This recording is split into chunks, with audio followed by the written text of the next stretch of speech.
We may be a small island, but we have a big history that's still full of mysteries. So every year, hundreds of archaeologists go out hunting for clues to our forgotten past. I have never seen anything like that. In 2016, their discoveries have been more exciting than ever. It's all happening now. You little devil, Johan! Yeah. In this programme, Digging for Britain showcases the very best of them from the East. Each excavation was filmed as it happened by the archaeologists themselves. Their dig diaries mean that we can be there for every exciting moment of discovery. Cracking little find. Superb. And now the archaeologists are bringing their finds from pottery to metalwork to human remains into our lab so that we can get a closer look at them and find out what they tell us about our British ancestors. Welcome to Digging for Britain.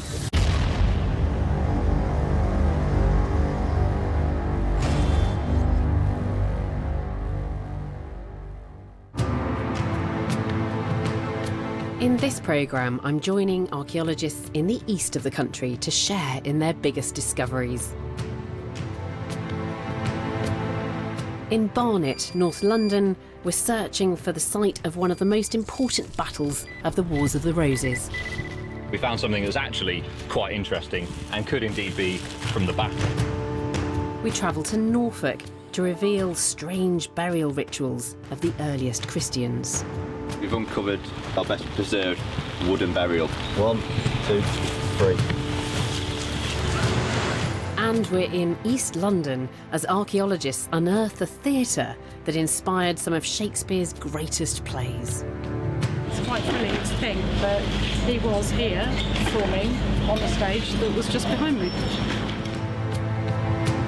To find out how these discoveries fit into the story of Britain, I've come to Canterbury to explore the city's museums and find out how the artefacts in these collections help to tell the story of the East.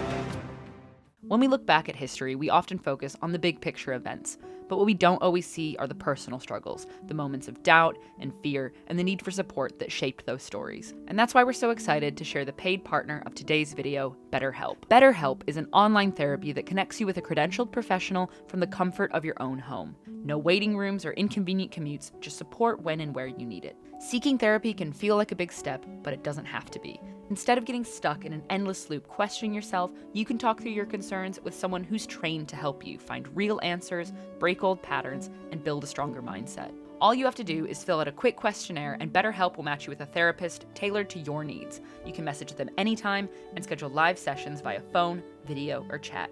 And if the match isn't quite right, you can switch therapists at no extra cost. And their customer support team is always there to help you if you have any questions. With over 7,000 reviews and a 4.5 rating on Trustpilot, BetterHelp is a platform you can trust. Going to therapy is a sign of strength, not weakness. Click the link in the description or go to betterhelp.com/chronicle to start your journey and get 10% off your first month. Our first dig takes us to East Anglia, where an entire 3,000-year-old village has been preserved in the famous watery fens. Must Farm is a Bronze Age site in Cambridgeshire, and what can I say? I honestly believe that this is the most exciting archaeological discovery in Britain during my lifetime.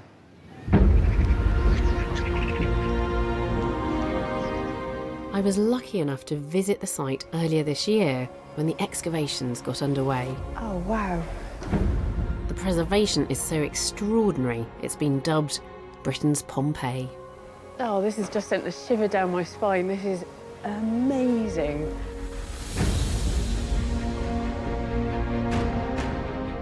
The Must Farm site consists of 5 complete roundhouses, the remains of what was once a thriving Bronze Age village.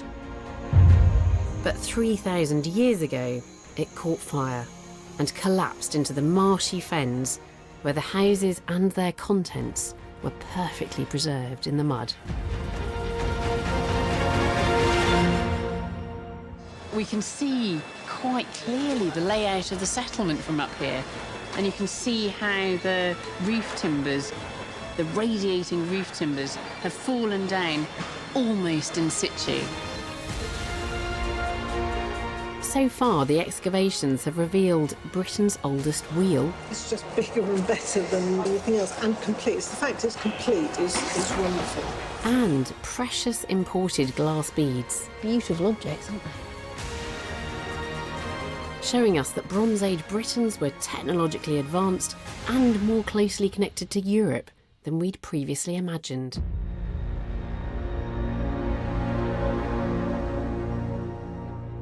We've come back to Must Farm because the team expects more revelations to emerge from inside the roundhouses. We often talk about archaeological sites as being time capsules where we can peer in and see the objects of the past and imagine what life was like. But Must Farm is a special case. Its catastrophic end means that we have this moment frozen in time. The layout of the roundhouses is there to see, and we've even got the contents of those houses as well. So we're starting to be able to really appreciate what family life was like 3,000 years ago.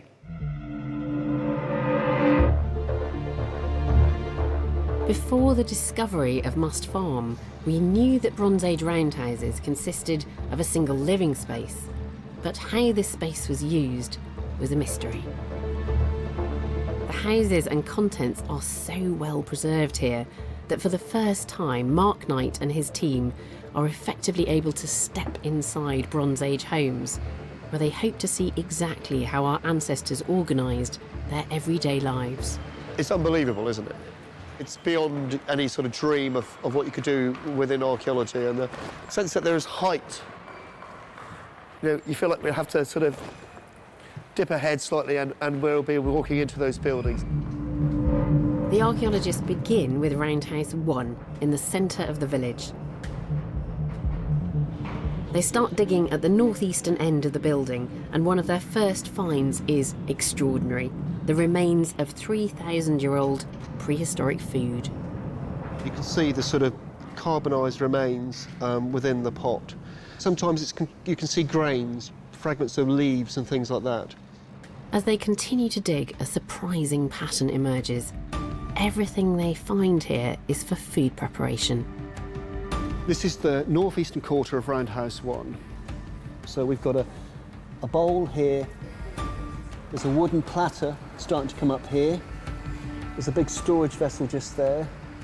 There's more bowls just over here, and then there's a wooden bucket or bowl and an inverted platter just there as well. What the team has found is quite clearly a dedicated kitchen area within the roundhouse.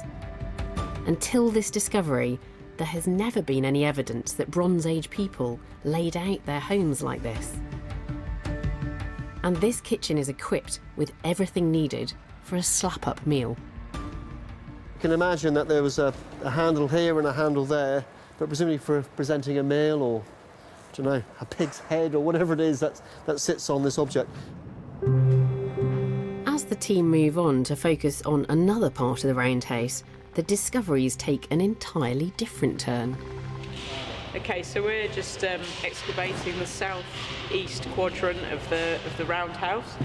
And we're coming down to an area, we've got lots of textile, and we've got a really nice piece down here. This is the weaver's quarter or something like that, because we've got loom weights, we've got textiles, and we've got plant fibres that haven't been processed or spun yet. This is a revelation. This roundhouse is not an all-purpose space, but it's subdivided into highly organised open-plan living. We've taken the roof off Roundhouse 1, and we're doing that in quadrants, and we're finding that each of the quadrants that we excavate is different from the next. So that sense of the arrangement of things going on inside the roundhouse is really, really important, I think. We knew that this type of Bronze Age home consisted of a single room, but we didn't know anything about the organisation. This new evidence shows us that the space was divided into specific areas. And suddenly we're looking at something very familiar to us. It feels like the way we organise our houses today. And in the final part of Roundhouse 1, there's another surprising revelation. It's the 31st of March, first thing in the morning. We found these little pieces of metalwork. So we've got a small axe type thing that might be like a chisel or something like that, and then another kind of currently unidentified piece of metal. It's like a tube. We don't really know what that could be yet. This is the axe object, and then this is the tube. Bronze Age metal tools like these were thought to be rare and precious possessions, so this number of discoveries is unexpected. And astoundingly, the finds keep coming. And then Lewis just found... We do. Oh, I hadn't seen that one. Lewis just found this little pen. Yeah, pretty cool. And then there's also this spear.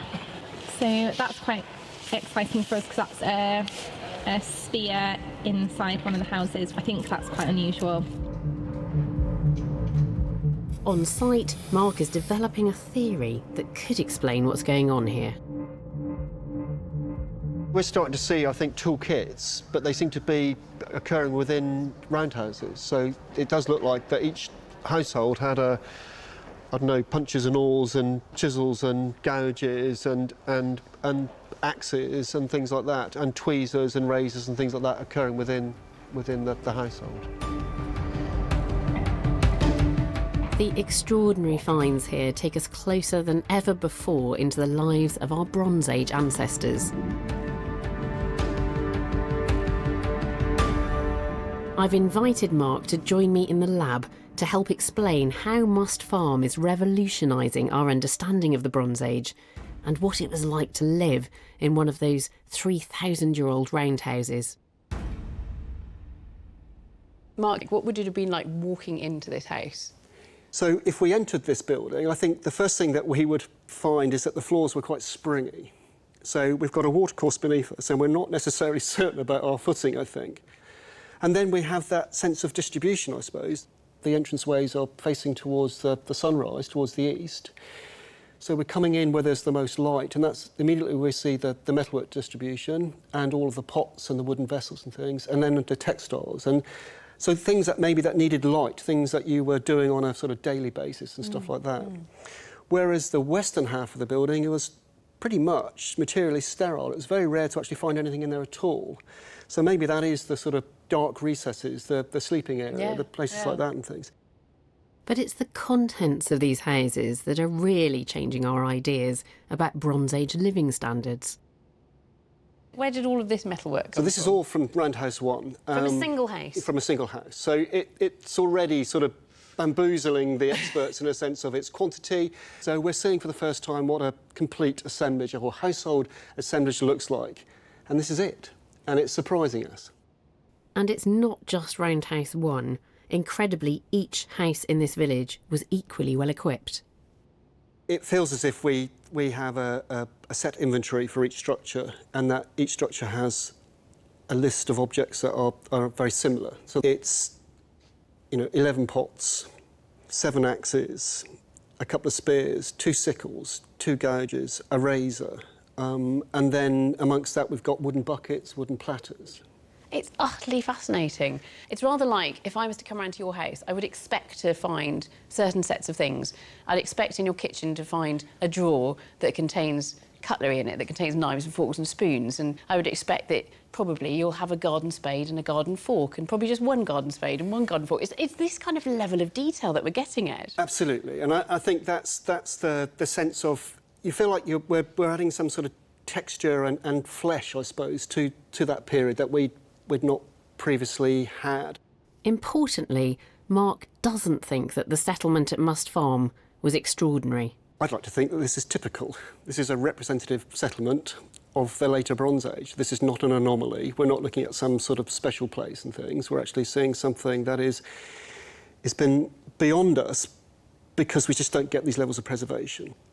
This is where archaeology gets really exciting for me, where it's forcing us to confront our expectations.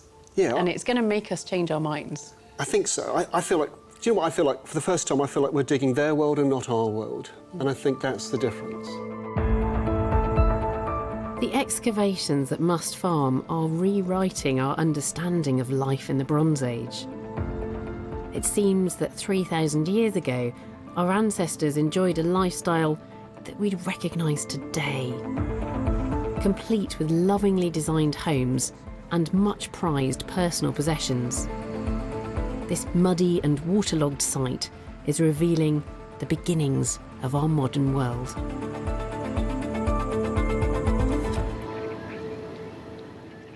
Must Farm was discovered by accident in Cambridgeshire's marshy fens, but some discoveries are the result of intense searching. One such search took place on the outskirts of London in Barnet, the site of one of the most decisive battles of the Wars of the Roses. In the 15th century, the houses of York and Lancaster clashed over control of the English throne. It was a war that would end with the death of Richard III and the establishment of the Tudor dynasty. One of its most decisive battles was that of the Battle of Barnet, but rather extraordinarily, nobody knows exactly where it happened. The Battle of Barnet took place on the 14th of April, 1471, and pitted the Yorkist forces of Edward IV against the Earl of Warwick's Lancastrian army. The battle is believed to have been fought where the modern town is today, but no evidence of the fighting has ever been discovered here. But when medieval cannonballs were found in a field a mile to the north of the town, archaeologist Sam Wilson decided to investigate. And when he got to the area, he was intrigued to see that it fits the historical descriptions of the battlefield. We are in this area that's really of quite a lot of interest to us, because if you look around, you can see, if I pan the camera around, very slowly, all the way around, you can see we're sort of in a very large bowl in the landscape. Land rises up away from us over there, rises up over there, and then it rises up all the way over there. And potentially this puts us in an area that is actually described in one of the accounts, and it talks about Edward moving his men off the road into a hollow in a marsh, and this whole area could potentially, we think, be that hollow that's described in the accounts. It's a promising start in his search for the battlefield, but the scale of the challenge is daunting. They will need to scour nearly 2,000 acres, and what's more, these fields are all littered with modern metal debris. Is there anything exciting? Probably a ring off an umbrella or something. It's a piece of rubbish. Piece of rubbish. Hooray! The team knows that the Battle of Barnet was a brutal and bloody affair, ultimately decided by hand-to-hand combat. So metal detecting gives them the best chance of finding items lost during the fighting. So we're here in Barnet again. It's about day 60, something like that. I've slightly lost track. And we're in this very, very large field. It's about 50 acres in total. Finally, after months of combing every inch of this ground, they find their first possible sign of the medieval battle. Oh, it's all happening now. This is half of a purse bar. What you had was a little block in the centre with a loop that attached to your belt, and then a corresponding one of these on the other side, and then you had a cloth pouch that hung off of it. So for your loose change and your spectacles or whatever, and that would just sit on your belt. So potentially that's something, well, probably every man in the 15th century would have had a purse of some sort. It's a promising find, but they need much more evidence. They're in luck.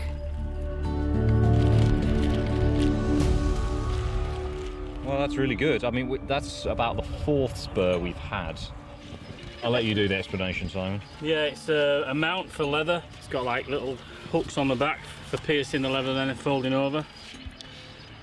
And you think medieval? Yeah, I've shown it to a couple of the lads and they said definitely. Yeah. Yeah, that looks interesting. And then the team hit the most telling find of all, a discovery that exactly matches those found at other Wars of the Roses battle sites. Typically, as everyone was packing up, just one detectorist was still working. About the last 30 metres of his transit, we found something that's actually quite interesting and could indeed be from the battle. It's in here. Here we go.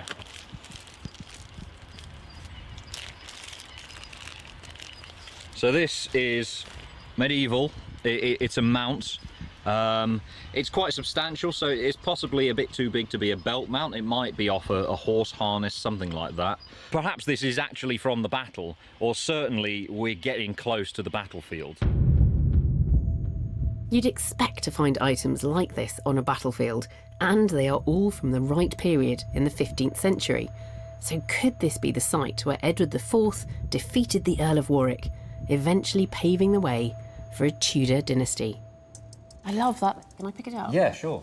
So you think this would have been attached to someone's clothing or perhaps part of a horse trapping? Yeah, well, I think it's probably a bit substantial to be attached to clothing or a belt. It's quite big, it's fairly heavy, and you might well have had several of these in a sort of repeated design.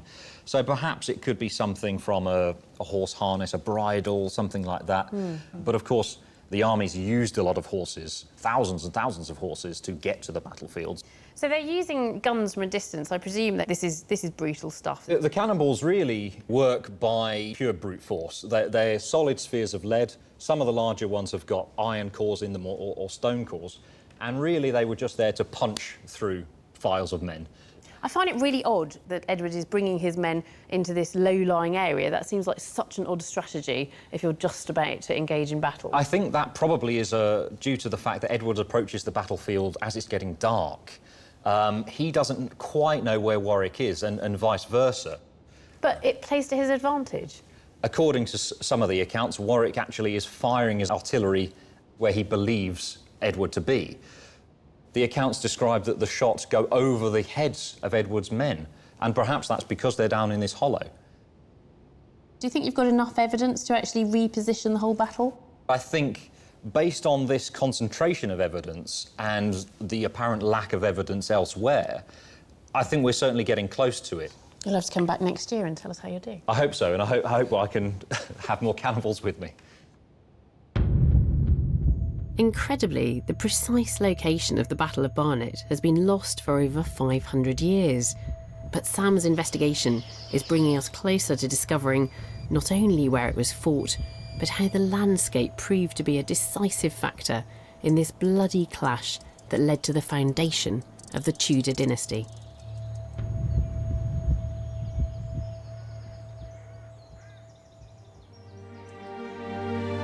Britain has been Christian for well over 1,000 years. It's woven into the fabric of our society. Its emergence in the late 6th century, a period for which we have few written records, means we know very little about how ordinary Britons adopted and practiced this new religion. But now, two remarkable excavations are changing that. The first comes from Great Ryborough in Norfolk. The spread of Christianity across England involved not just a change in beliefs, but a change in practices. And that's where archaeology comes into its own. The chance discovery of a small cemetery in North Norfolk offers us astonishing insights into rituals practiced by a community just a few generations after conversion to Christianity.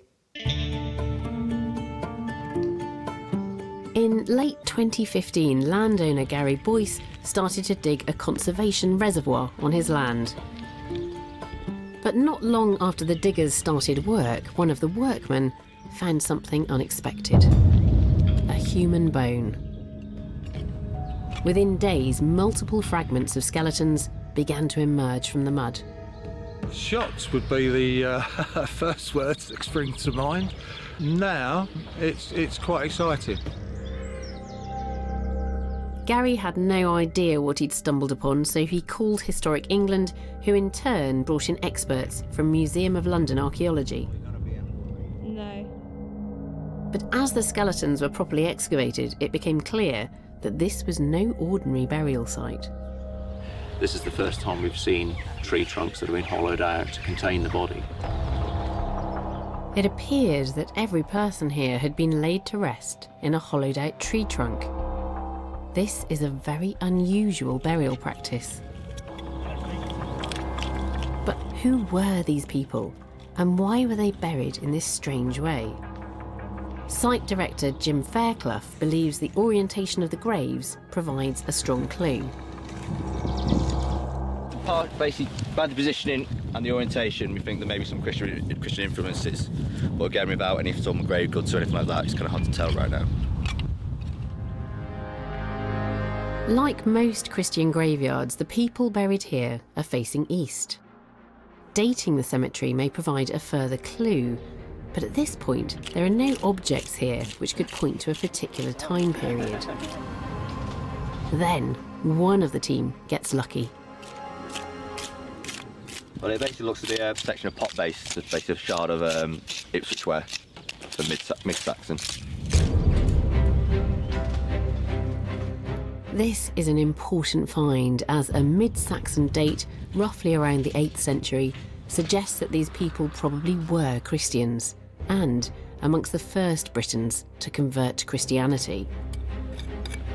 But using hollowed-out tree trunks for coffins is extremely unusual for this period. More clues start to emerge from the excavation. Well, we're halfway through week 5 now, and basically we've uncovered what is our best preserved wooden burial. Again, we have a basically dug-out base from a section of tree. But on this one, we also have a lid, which is basically covered up. It wasn't a sealed coffin, but basically another hollowed-out piece of wood has been placed over the top to protect the burial. And what we're going to try and do today is lift the lid. 1, 2, 3. Because the coffins are so well preserved, the archaeologists start to notice that the wood is very poor quality. It's very knotted wood, so very regular shaped and very knotted in place. You see here where you have quite a large number of knots on the actual wood itself, this end piece. So basically what our specialist thinks is basically it's this wood that's unsuitable for creating timbers out of. These people are clearly not using the best wood for their coffins. With the wood technology they're using, which is basically what specialist says is similar to the stuff used for building troughs and mill runs, and also the lack of basic grave goods we've got so far points to like a poor Christian burial site. Log coffins are well known from earlier periods going back into prehistory, but the archaeologists are really surprised to see this type of practice in what seems to be an early Christian cemetery. I've asked the team to come in and explain what's going on here.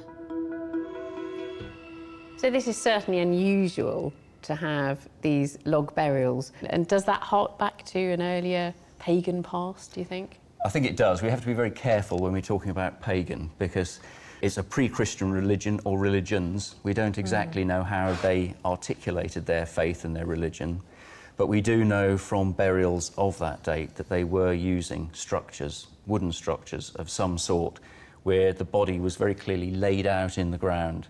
So we do seem to have, 100 years later, the same sort of tradition surviving, but with a new religion. It's interesting, isn't it? Because I think, you know, rather than seeing this new religion coming through with a package of ritual around it, it's very mosaic, and you've got local diversity. So it seems that our ancestors were blending pagan with Christian traditions.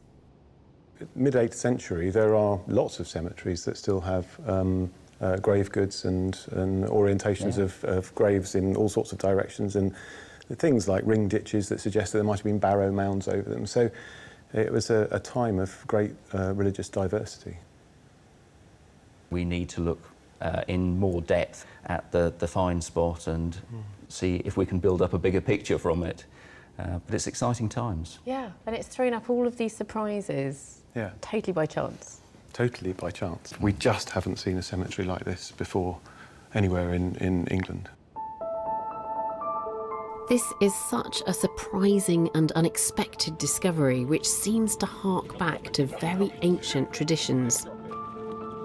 There may not be an unbroken link back to pagan burial rites, but what we're seeing here, thanks to the preservation of the wood, is a precious glimpse of a forgotten ritual.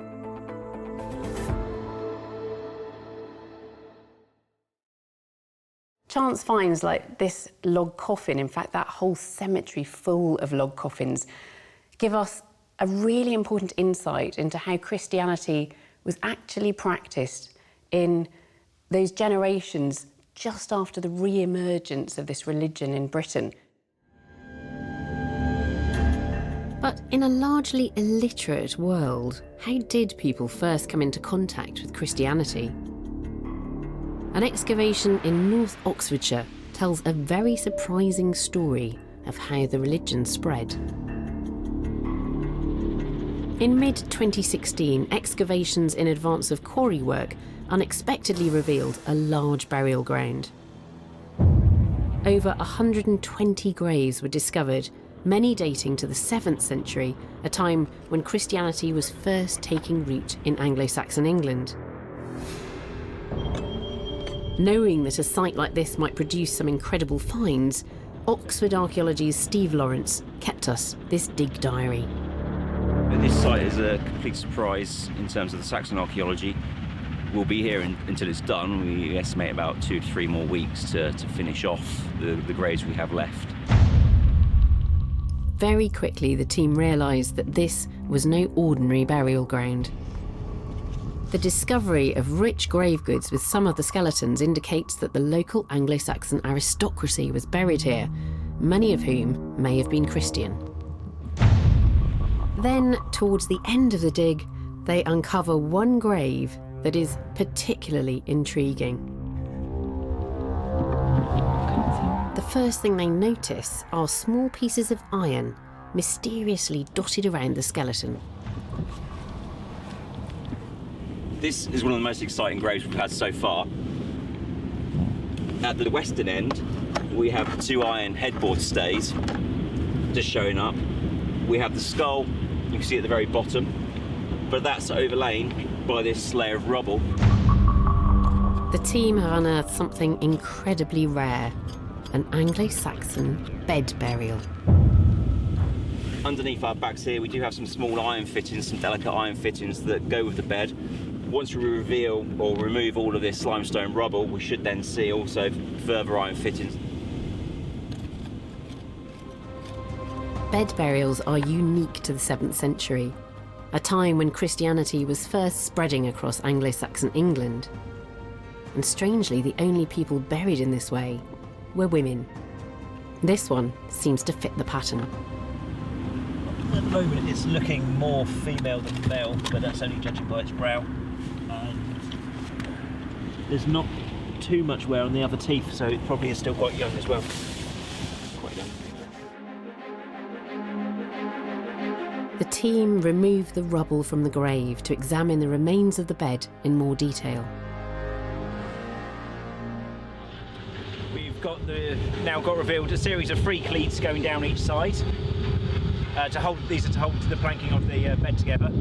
The 2 stays at the top, and a series of eyelets dotted all around, with a couple of extra iron fittings at the foot end there and another one at the head end here.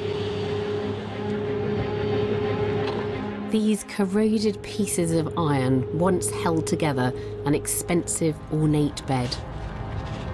There is no doubt that this was not an ordinary young woman. With the burial fully excavated, the team can see how she was laid to rest. Start now.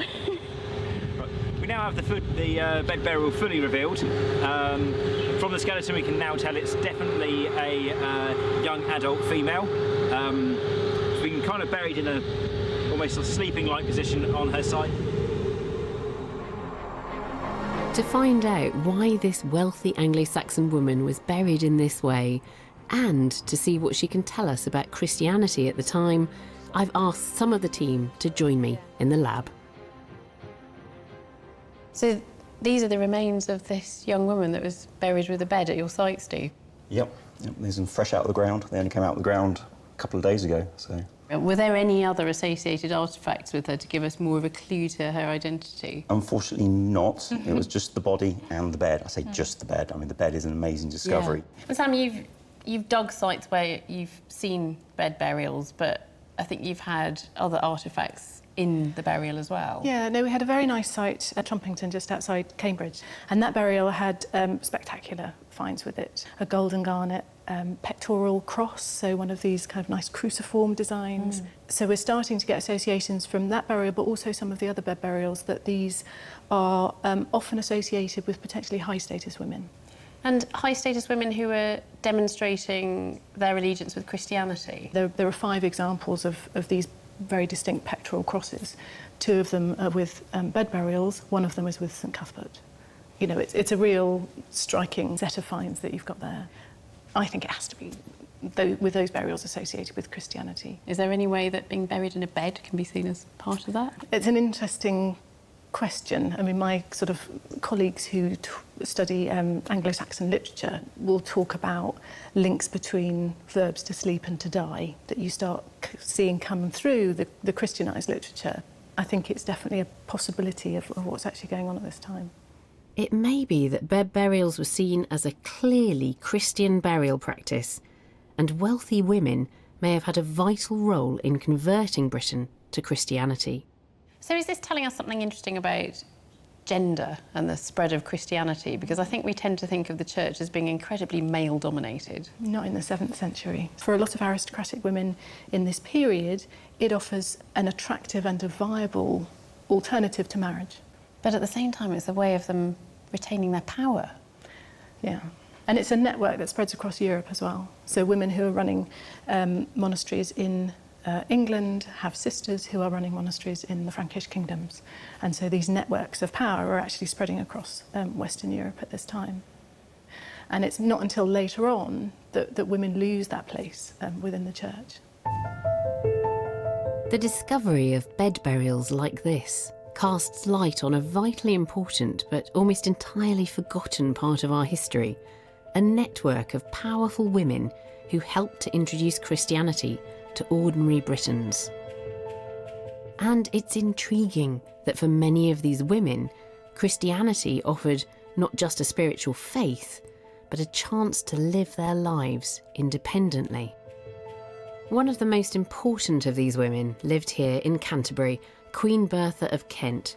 1400 years ago, she was very famous and influential, and one special treasure associated with her is kept here at Canterbury's Beanie Museum. So tell me more about this particular pendant then and how it's made. It's made of gold, and what they've done, they've built up the body of it and then they've inlaid garnets. None of this object is made of materials that can be sourced locally, but it's certainly made in East Kent. And I think that objects like this are made deliberately to be given out as gifts. So really? If a powerful man and woman, husband and wife, went to a feast and the king was present, he might gift the man with a jewelled sword belt, and he might gift the woman with a pendant or a brooch like this. But we also know that Kentish queens could be as powerful, even more powerful, than Kentish kings. So who was Queen Bertha? Bertha was the wife of King Ethelbert of Kent. She was Frankish. Franks were the sort of superpower of Western Europe at that time. So she was Christian. Ethelbert, when they married, was still pagan. But she brought with her a bishop to Canterbury and was given St Martin's Church as a place to worship. Before the arrival of St Augustine, who brings the sort of mission from Rome to convert the English to Christianity, Bertha's already here in Canterbury. With a bishop? With a bishop, worshipping. It sounds as though Bertha was powerful in her own right. She was marrying a king, but she's part of this other very important dynasty on the continent. She is part of a much more powerful family. So Ethelbert had done very well to be married to Bertha, and she I'm sure, would have been, a formidable person, and in no way in his shadow. From the powerful women like Bertha who spread Christianity to the faithful who perhaps combined it with their pagan past, these incredible discoveries help to fill in big gaps in our knowledge. And they remind us that Christian practices didn't arrive as a package, and that they evolved over hundreds of years into the religion that we recognise today. In contrast to the countryside burial grounds, our next dig takes us into the city. To London's East End, where we're on the trail of one of Britain's most famous names. William Shakespeare is our greatest playwright, but the playhouses which employed him had a huge impact on his writing. And although we associate him with London's Globe Theatre, it's not the first venue that he wrote for. Before the Globe, Shakespeare performed at an earlier playhouse, the Curtain, and it was this place that saw the premieres of some of his best-loved plays, including Romeo and Juliet. But no one knew the precise location of the Curtain until 2011, when some building work revealed traces of the lost playhouse. In the year that marked the 400th anniversary of Shakespeare's death, a team from Museum of London Archaeology excavated the Curtain. Not only were they hoping to uncover and preserve the remains of the playhouse, they also wanted to test ideas about how the architecture of the performance space might have influenced the plays that were written for it. With layer upon layer of history piled up beneath London's streets, this is a complex dig for Heather Knight and her team. We've got a lot going on with the archaeology within the space of 100 years. So in places we can have 3-4 metres of stratigraphy. That is quite a lot to sort through. Despite the difficulties on site, the team have managed to reveal a key section of the playhouse. So this will form part of the back of the theatre, so you would have the galleries against it. It's a great first find, but it also reveals something very surprising. The big thing we found out is that, despite what a lot of people thought, that it was going to be polygonal, it's actually rectangular. This shape is an important revelation. It would influence the style of theatre here. So hopefully in a few weeks' time we'll really understand how this building worked. We'll understand the sizes and dimensions of the gallery space, the area of the yard where the audience would have been standing. We may get some evidence of the size of the stage. Already the team can tell that the Curtain would have looked very different to polygonal or round theatres like the Globe. This was more like a typical Tudor inn. It was at the Curtain in the late 1590s that Shakespeare premiered two of his most famous works, Romeo and Juliet and Henry V. And as the dig continues, the team begin to build a vivid picture of what it might have been like to be there on the first night. We've got these little beauties. These are the tops of money boxes. They're kind of a money box about this size. They'd be on top with a slit down the front. And as people are coming in to use the playhouse, they're depositing a penny to be able to come into the yard. Those money boxes were then taken back to the box office, which is where we get the term from, smashed, and the money is removed. Obviously, as they're smashed, we are looking to try and find the pieces of those that are being deposited. And luckily, at the bottom of these pits, we've managed to find a couple of pieces. Judging by the rest of the finds, once the audience paid up, they were guaranteed a good time. As well as the live entertainment, they were drinking beer, smoking clay pipes and snacking on shellfish. This was not afternoon of riot and fun, basically, from sort of 2 o'clock in the afternoon all the way through till 6. Completely different, I think, from when we imagine,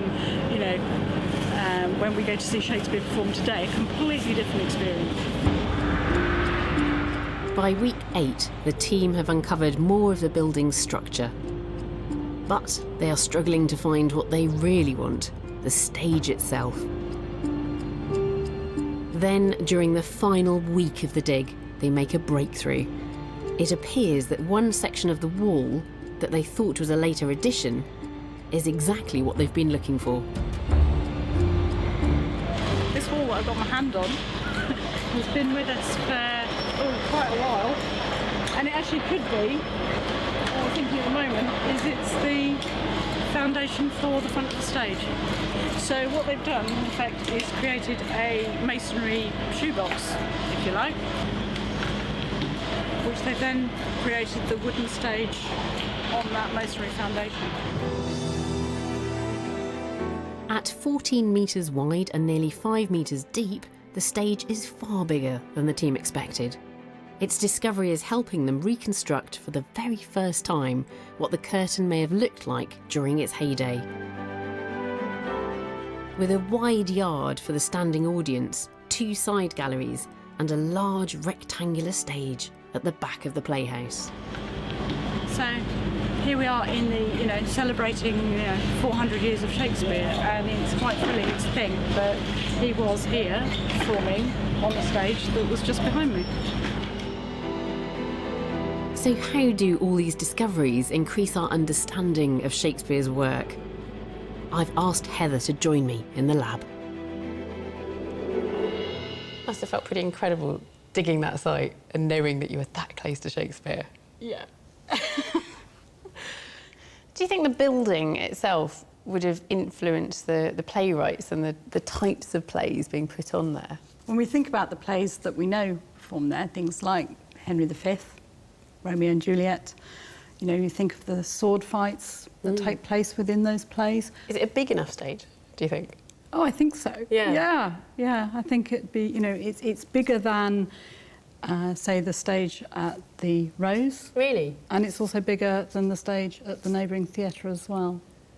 So, yeah, it's quite a large space, I think. So that does suggest that perhaps you'd have more opportunity for those type of ensemble scenes and possibly fight scenes as well. That's right. You can get quite a few people on the stage at the same time. These questions that, we're posing, and hopefully we'll get some way to answering. Rather wonderfully, the team have discovered a prop that could have been used in one of Romeo and Juliet's most famous scenes. It looks a bit like an egg cup. I don't know if you can see, it's actually got a sort of a dimple in one side, and there's a slight hole in it, and that's where a rod has been passed through it, and that's to connect a spout, because it's a bird whistle. So you fill it with water, and then you blow down it, and it makes a sort of warbling noise. Yeah. So in the context of finding it just outside the playhouse, there's those questions of, is it related to performance? Are we seeing evidence of special effects? Yes, so when you think song of in the background. Yeah, when you think of performances of, say, Romeo and Juliet, the Nightingale and the Lark that's mentioned, are they actually making birdsong to accompany that part of the play? Heather thinks that the effect would have been similar to a modern novelty bird whistle. Do you want me to? Yeah. Okay, Nightingale or a lark? We'll decide, shall we? Oh, yeah. Fantastic. Just about. Yeah. Maybe a lark, I think. Yeah.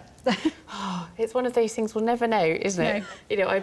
I do rather like to imagine that might have been used in a performance of Romeo and Juliet back then. That's fantastic.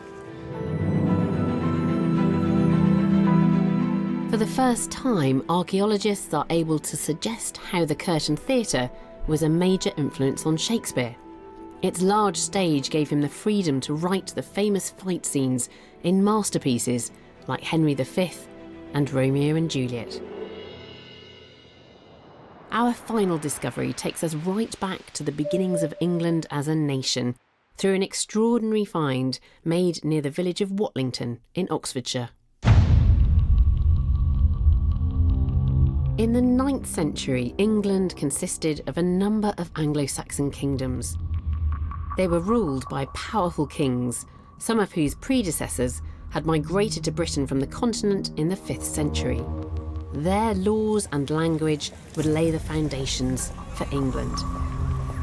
The most famous, of course, was Alfred the Great, King of Wessex. In the 870s AD, Alfred was defending his Anglo-Saxon kingdom against rampaging Vikings. He emerged victorious, a hero, and his place in the history books was cemented. But a recently discovered hoard of coins reveals another side to this story. It suggests that Alfred may get too much credit for beating back the Vikings.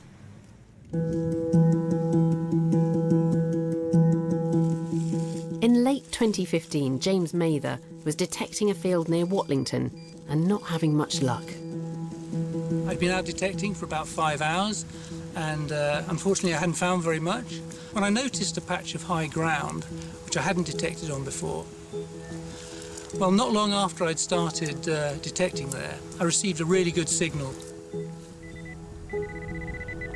And digging down about 6 or 7 inches, I found a small, about 6 centimetre long silver ingot. It looked like a squash cigar, and I'd never found anything like that before.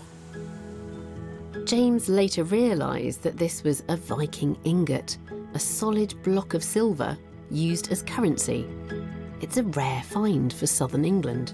Digging down, I found a hammered silver coin, which I immediately recognised was either Viking or Anglo-Saxon. So I carried on very, very carefully scraping the soil away with my hand, and I exposed a mass of silver coins. And at that point in time, I realised I'd found something really special. James got in touch with the Portable Antiquities Scheme, the organisation that helps to report and interpret metal detecting discoveries. The professionals decided to lift the hoard in one large block to protect the coins. And then it was sent to the British Museum, where specialist conservator Pippa Pearce began the painstaking task of removing the individual treasures from the soil. It's a very greasy clay. It doesn't shift very easily, it doesn't brush, it clogs the brushes pretty well immediately. As the conservators work their way deeper into the hoard, they discover multiple treasures, Viking bracelets and silver ingots. Finally, they're ready to examine the coins in more detail. They soon identify a name. So they've got an Alfred with an E, E-L-F-R-E-D. These coins date to just after Alfred's decisive victory over the Vikings at the Battle of Edington in 878. The defeated Viking forces may well have buried the hoard as they retreated back to their own territory, expecting one day to return. But as the team dig deeper into the hoard, they notice something entirely unexpected. It's not just King Alfred's name on the coins. Very much like to get this one out whole. There's a coin of Ceolwulf. You can see the O and the L and the W. Ceolwulf is coming out intact. We're getting 2 people on the coins. One of them is Alfred the Great, and the other one is someone called Ceolwulf, who is described by the Anglo-Saxon Chronicle as a foolish thane. The Anglo-Saxon Chronicle is a history of England started during Alfred's reign. This reference to Ceolwulf is doubly insulting. Not only is he foolish, he's a thane, an insignificant minor nobleman. But these coins prove that the Anglo-Saxon Chronicle is wrong. Ceolwulf was a king. At the end of the conservation process, the team discovers something really interesting. A coin depicting 2 rulers sitting beneath a symbol for unity. It suggests that Alfred and Ceolwulf had formed an alliance to fight the Vikings. But why have we never heard about this before? Coin specialist John Naylor has joined me in the lab. What a wonderful find. This is a really curious image on this coin. I mean, does that suggest that you've got two kings of the Anglo-Saxon kingdoms at this time, ruling together? It's very possible. But the fact that it's happening at exactly the point that the two remaining Anglo-Saxon kingdoms are under great threat, so suggesting that it is an alliance between the two kings represented on a coin is very likely. Ceolwulf's Mercia and Alfred's Wessex were the only kingdoms to successfully resist the Vikings. This evidence isn't just a new revelation, it makes sense. Their alliance gave them the strength to fight back. So what happens to Ceolwulf then? Because we don't really hear any more about him. We don't really know. There's no record of when he died, why he died, where he was buried. So he literally just disappears from history. After that, Alfred took over Ceolwulf's lands and airbrushed him from the records. This does, I think, paint a bit of a different picture of Alfred than the one we're normally used to, where he is the great and the good. You're seeing him a bit more as a politician here. He's positioning himself as essentially this emperor of the Anglo-Saxons. Yes, well, the documents do show him in a glowing light, and he's the only king we have known as the Great in this country. He may well have been a very pious king and a very good king, but he was also a typical early medieval ruler who took the political advantage that he could. Alfred the Great and the wily. Indeed. This hoard is transforming the story of how Britain beat back the Vikings. It really is an incredible find. It's providing us with a more nuanced portrait of Alfred and slotting a forgotten king back into our history books. But no one could keep the Vikings out forever. This year marks the 1,000-year anniversary of the Viking conquest of Britain in 1016. And here in Canterbury's Heritage Museum, there's a secret weapon that was instrumental to their victory. Craig, you've promised to show me some of the most precious artefacts in the museum, and there's a rusty stirrup.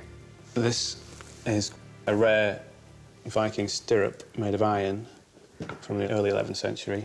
OK, so I don't usually think of the Vikings being horsemen. No. Well, I guess in the earlier times they were raiding, so they were in and out quickly, but by the early 11th century there were large armies of Vikings trying to conquer the whole country. Obviously, moving large armies requires quite a lot of horses, so they were developing technologies that allowed them to move around the countryside more easily. So how do you know that this is definitely Viking and not Anglo-Saxon? Well, most of the research seems to say that the Saxons weren't using iron stirrups at this point. Right. So it's a Danish technology, so the iron is important because you can put more force into riding. So if you hit the enemy whilst your foot is in an iron stirrup, you've got the whole force of a horse and you. So this led on to heavy cavalry, and the knights of the Middle Ages were directly in line from this technology. That's a really interesting story to come out of just one object. Yeah. It's extraordinary to discover that this simple stirrup technology played such an important part in the Viking conquest of Britain. Finds like these show how archaeology can change the story of Britain. The discoveries from 2016 have been more impressive than ever. Certainly the largest in situ collection of Roman sling bullets. This is as if the British have captured the German trenches and then they have to dig in facing German counterattack from up the hill. See, I'm starting to go on flights of fancy now, and to me, this is where King Arthur lived. They've allowed us to reach out and touch our ancestors' lives. They have a kind of bulbous, very round head. It's heavy. Absolutely.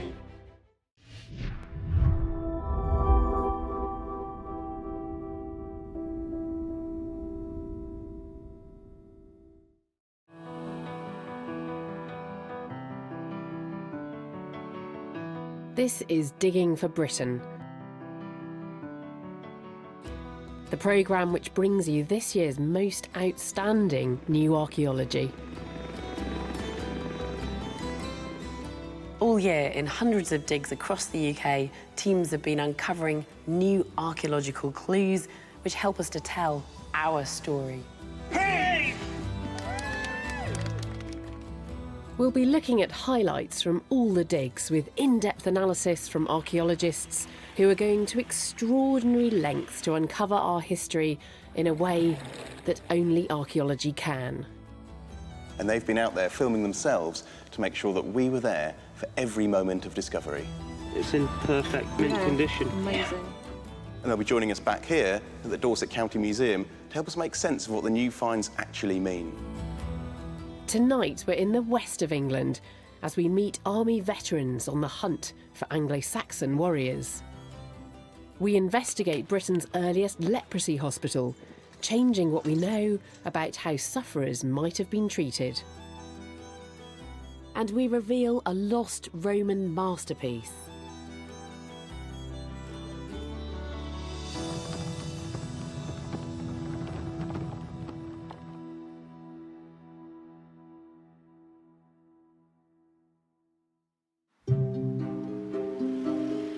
We're in Dorchester, home to the Dorset County Museum, established in 1845, and famous for housing the study and notebooks of one of England's most well-loved writers, Thomas Hardy.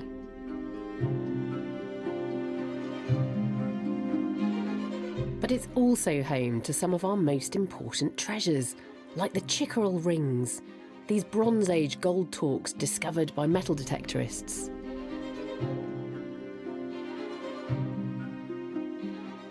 And the Langton Matravers axes, the largest hoard of Bronze Age axes ever discovered in Britain, and which some believe were made as a gift to the gods. In our first dig, just 50 miles away from the museum, more extraordinary Bronze Age remains are coming to light at Barrow Clump in the heart of Salisbury Plain. Over the last 3 years, archaeologists from the Ministry of Defence, who owns the land, have been excavating a Bronze Age burial site. This ancient site dates back to over 5,000 years ago, but archaeologists have been called in now because it's in danger. Badgers are burrowing through the soil, destroying the archaeology, so the team must hurry to recover and record as much as possible. And after only 2 days on site, their work pays off with an important discovery, a Bronze Age burial urn, so fragile that its temporary protection is a bucket. There you go. And it's really, really exciting, this. You can see the rim of the pot all coming around here, and within it, bits of collapsed pot, but all this burnt material, which we presume is burnt human bone. And we'll lift it out as a block and we'll excavate that back in the lab, but it's a fantastic find.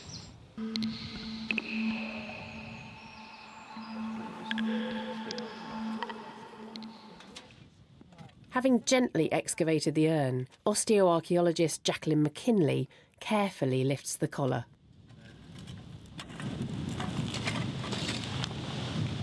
Voila! Like doing a sponge cake. If I lift that up, can you see all that lovely cord decoration on the inside of there? It's brilliant, isn't it?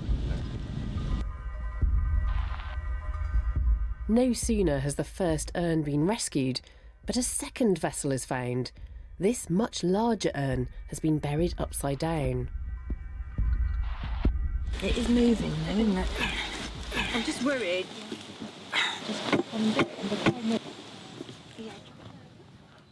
After a tense hour, the urn comes out in one piece, carefully bandaged. It's actually a food vessel, Bronze Age food vessel, which I know looks like a bandaged head at the moment. The reason that bandage is there is because it's slightly elasticated, so it gives support to the vessel and stops it falling apart while I'm getting things from inside it. And Jackie, you're in the process of looking at this material, I think from the first urn, the urn with the cord marking on it. That's right. This was actually quite badly damaged on site. It was only about sort of 10 centimetres left. So I decided in this case to excavate what was inside it on site. And today, actually, is the first time I've seen this now it's been washed and cleaned up again. And at this point, what can you tell about this bone? Well, what I've done is I've pulled out some very useful pieces of bone, like, for instance, this here, which is part of the superorbit, which goes about there. Yeah. And there's a few other pieces around here. Like, for instance, this one, which is from there, which is part of the zygomatic arch. The skull is very useful, one, in that you have very identifiable, easily identifiable pieces of bone which you only either have one or a pair of. So they're very useful for doing minimum numbers of individuals. But also a lot of the skull is very diagnostic in terms of sexing the individual, the adult individual. And what about the sex of this individual? Is this an adult male or female? Looking at the general size and robusticity, I would say it's most likely to be male. And do you think these were high-status individuals that were treated in this way and buried in the barrows? Status, well, you know, in the past, the antiquarians always thought that everybody was a chieftain. It was always chieftains. It was always chieftains, always men, always chieftains who were buried in here. So this would have been a king? It would have been a king, yes, undoubtedly, or a prince or something. But when you actually look at the individuals you find in these places, they are a mix of individuals. You could get males, females, children. And one of the things that I have noticed when I've been looking at material from these barrows is that you have quite a large number of females with infants or young children. Now, if you think about your community and what matters to a community, one of the important things there is the future. And your future is your children. So really, the children and the mother that produces the children, could be seen as very important to the community. So it's not really surprising that they're quite often chosen to be buried in these positions. But these urns aren't the only things which make this dig special. In a unique project known as Operation Nightingale, the MOD archaeologists are working closely with injured soldiers for whom this is vital therapy. This pioneering scheme is introducing veteran armed forces personnel to the practice of archaeology.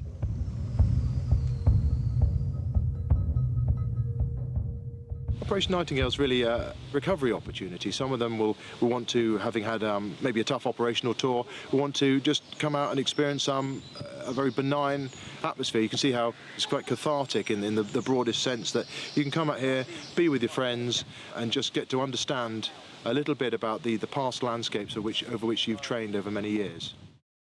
For many men, like former rifleman Kenny Kendrick, it's been a lifesaver. What happened to me is I suffered a mental breakdown while over in Germany, and it's given me a whole new lease of life, a new career. Yeah, I left the army and I've become an archaeologist full-time. And once I start digging, it's very hard to stop. If I'm not told when to take a break, when to have a drink, when to have a dinner, then I'll probably dig until it gets dark. In fact, the disciplines of the military and archaeology are not such strange bedfellows. Anyone who's watched the news footage from Afghanistan or Iraq has seen people, military figures, looking for IEDs and things like that with a metal detector. Critical skill in the military, key skill on an archaeological site. Just do that area again quickly. It's almost a symbiotic relationship in many ways. There are so many crossover skills, and it's quite an inspirational thing for the archaeologists amongst us to see that and working together as a team, and it's a team thing that's crucial. As its name suggests, Barrow Clump is a barrow or burial mound, so it's no surprise that the team uncover skeletons. He was a very large bloke. These femurs are truly huge, and his feet are the toe bones. I've never seen anything so big. As burial after burial appears, they soon realise they're unearthing an Anglo-Saxon cemetery dating from the 6th century AD, just a few metres away from the original Bronze Age burial site. There's huge progress on site. We started off with one or two grave cuts that we could see, and over the weeks we've now exposed at least 12.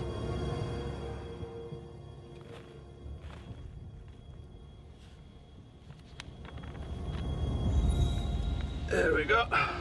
Like this spearhead and shield boss, the metal centre of a shield which would have protected the hand. The original shield could have been up to 1 metre in diameter.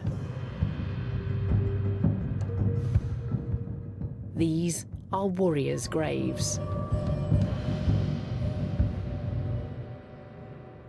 But with so many on site, the team are beginning to wonder why.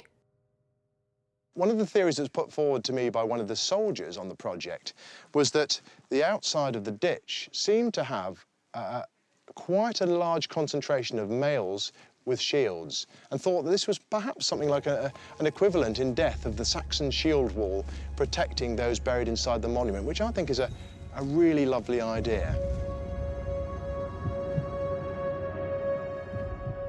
So it is interesting to have all those Anglo-Saxon burials alongside the Bronze Age ones, but is it unusual? No, there's quite a lot of evidence that Anglo-Saxons would choose what were obvious, important, particularly mortuary important, landscape features in which to bury their own dead. These would have been very obvious features at that time. The mounds would have been quite obvious there, and people would have recognised that they were very important to people in the past. And in a way, the same way as in the Bronze Age, they were probably almost staking a claim in that landscape by producing these mounds.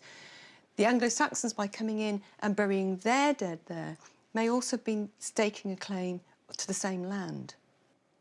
Well, in spite of a growing number of warrior graves at Barry Clump, there's still one thing that's eluding the team.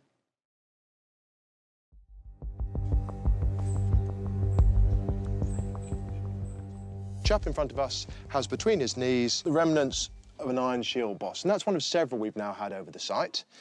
To the left of the individual, just poking out above the grave, is the socket of a spear. So, all those things that you'd expect perhaps to find with a warrior.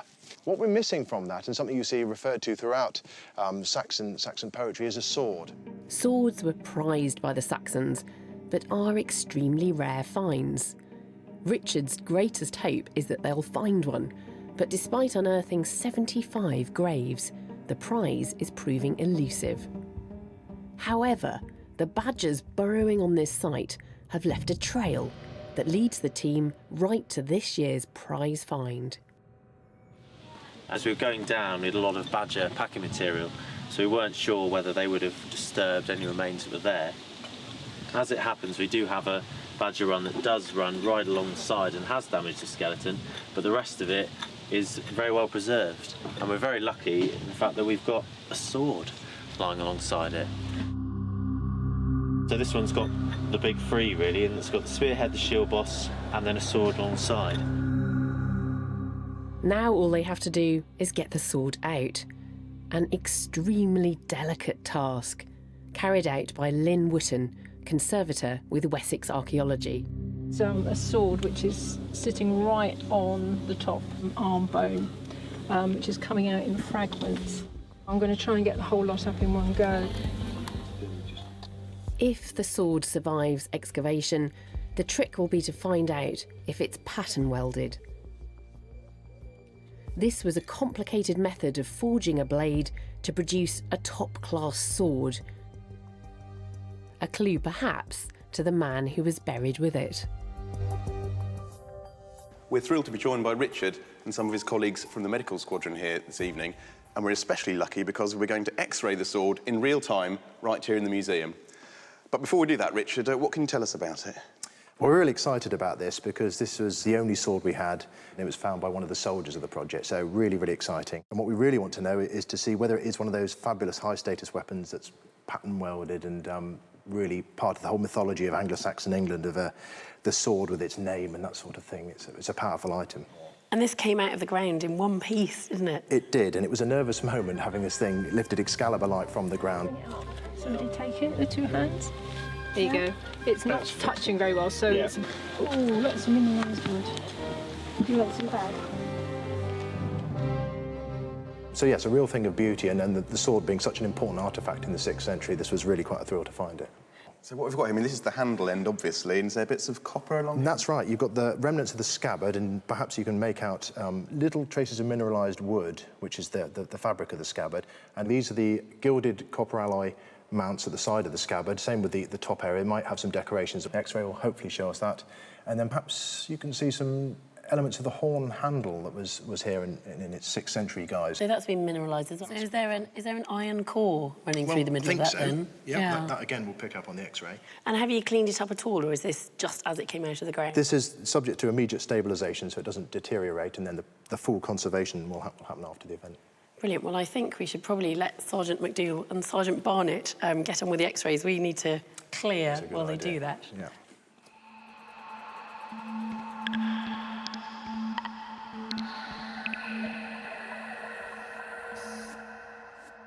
Wow, look at that. That's come out beautifully, hasn't it, Richard? Well, this is fantastic, because you can see all the things we really wanted to see. Of course, the thing that you really think of a sword in this period is whether it's pattern welded or not, and that was the real question we wanted to answer. And the answer is yes, it is, which is fantastic. So how can you tell that then? Can you see all these little sort of zigzags in here? Can you see there's a sort of criss-cross element right in the middle of the blade up here? That's really indicative of these 3 bars of iron that have been twisted and twisted to form, well, it's a debate at the moment as to whether that's for strength or for decoration, but it certainly would have been very beautiful, a bit like a herring, you know, one of these fish, beautiful decorated thing. And we see that in samurai swords as well. It's exactly the same thing, because it's a strengthening thing, and you can see how perhaps making out the white lines going down the sword. Can you all see that? See that? That's the actual edge of the sword, where this pattern welding goes on, and then the hardened steel edges are on the side there. So that's when it starts to bevel out towards the cutting edge. That's right, and so you've got a thing of beauty, but a thing with a real purpose to it. These aren't just prestigious objects for no reason, they're also things that can actually kill. It's great to be able to see all that without actually having to start taking that soil It's off fabulous. It's a non-intrusive way of finding an awful lot of data and information about the artefact without rendering it fragile and vulnerable, really. OK, so who was the man who had this artefact then? That's a very good question. He had not only this, he had a shield with him, he had a spear, and he had a knife. So he's got more or less the panoply of arms going into the grave. He's right in the most important part of the burial mound, so he must have been somebody with a degree of power and wealth. This isn't an everyday item, as I said. It's the only one we've had out of the 75 burials. So he's an important man. The soldiers believe that the owner of this sword might have been a local king or warrior chief who was buried surrounded by the burials of other warriors and placed in the ground with his spear, shield and sword. This find close to a Bronze Age cemetery contributes both to our understanding of Anglo-Saxon burials and shows how they reused earlier monuments for their cemeteries. But there's another group of warrior dead here at the Dorset Museum who are central to a long-running debate. For years, historians have argued whether the Romans invaded Britain or staged a peaceful takeover. So, Rebecca, Maiden Castle is famous because it's a really beautiful hill fort, but also for the cemetery that's up there. Exactly. There is what has become known as the War Cemetery at the eastern end of the hill fort, yeah. And these are 2 of the skeletons from that cemetery? Yeah. These 2 are very, very special young chaps because they are the ones that contain the most unique evidence that we have that enables us to pin this cemetery down to AD 43. So let's have a look at these 2 then. I mean, I can immediately see something which looks a bit suspicious. Yes. Which is, and it's got an arrow pointing to it as well. I know, it's very helpful. Which is this, this bolt here. Oh, I'm just going to move this vertebra out so that we can have a good look at it. Look at that. Well, that's amazing. It is, I mean, and it's actually embedded into the bone, so it's passed through that individual and lodged in their vertebra. Is that a typical Roman weapon there? It is. It's a classic Roman ballista bolt, and that's how we can date these burials. So we know that although the individuals, the pottery that they're buried with is late Iron Age, that absolutely dates them to the Roman invasion because none of those weapons are here before the Romans get here. So it's coming in like this. Right through the guts, through the kidney, in fact, and grazing the vertebra and coming right to the back here. So that's enough to kill somebody? Yeah, absolutely. But there is more. So very obviously, this young chap here has got a rather large hole in his head. So that's where he's been bashed on the head. And then these lines, you only get the fracture lines running off in these directions if it's something that's happened at the time of death. And then it kind of gets worse for this guy, because then this very little nick here, and that's out of the back of his mandible. And that's where someone with a sword then tried to cut his head off. Right, okay. And then they've had another go, because he's then got this blow which has actually peeled off the bone on his mandible here. Nasty. Yeah, so they've tried to cut his head off twice. It's really been hacked, hasn't he? I mean, this is vicious, this is violent, and it's not... Yeah. It's not just one piece of evidence of violence. I mean, you know, shock and awe at its worst. It is very, very shocking. So the Roman army are going above and beyond what is necessary to kill someone. But we know that when they are conquering new territories, they really did go and decimate people.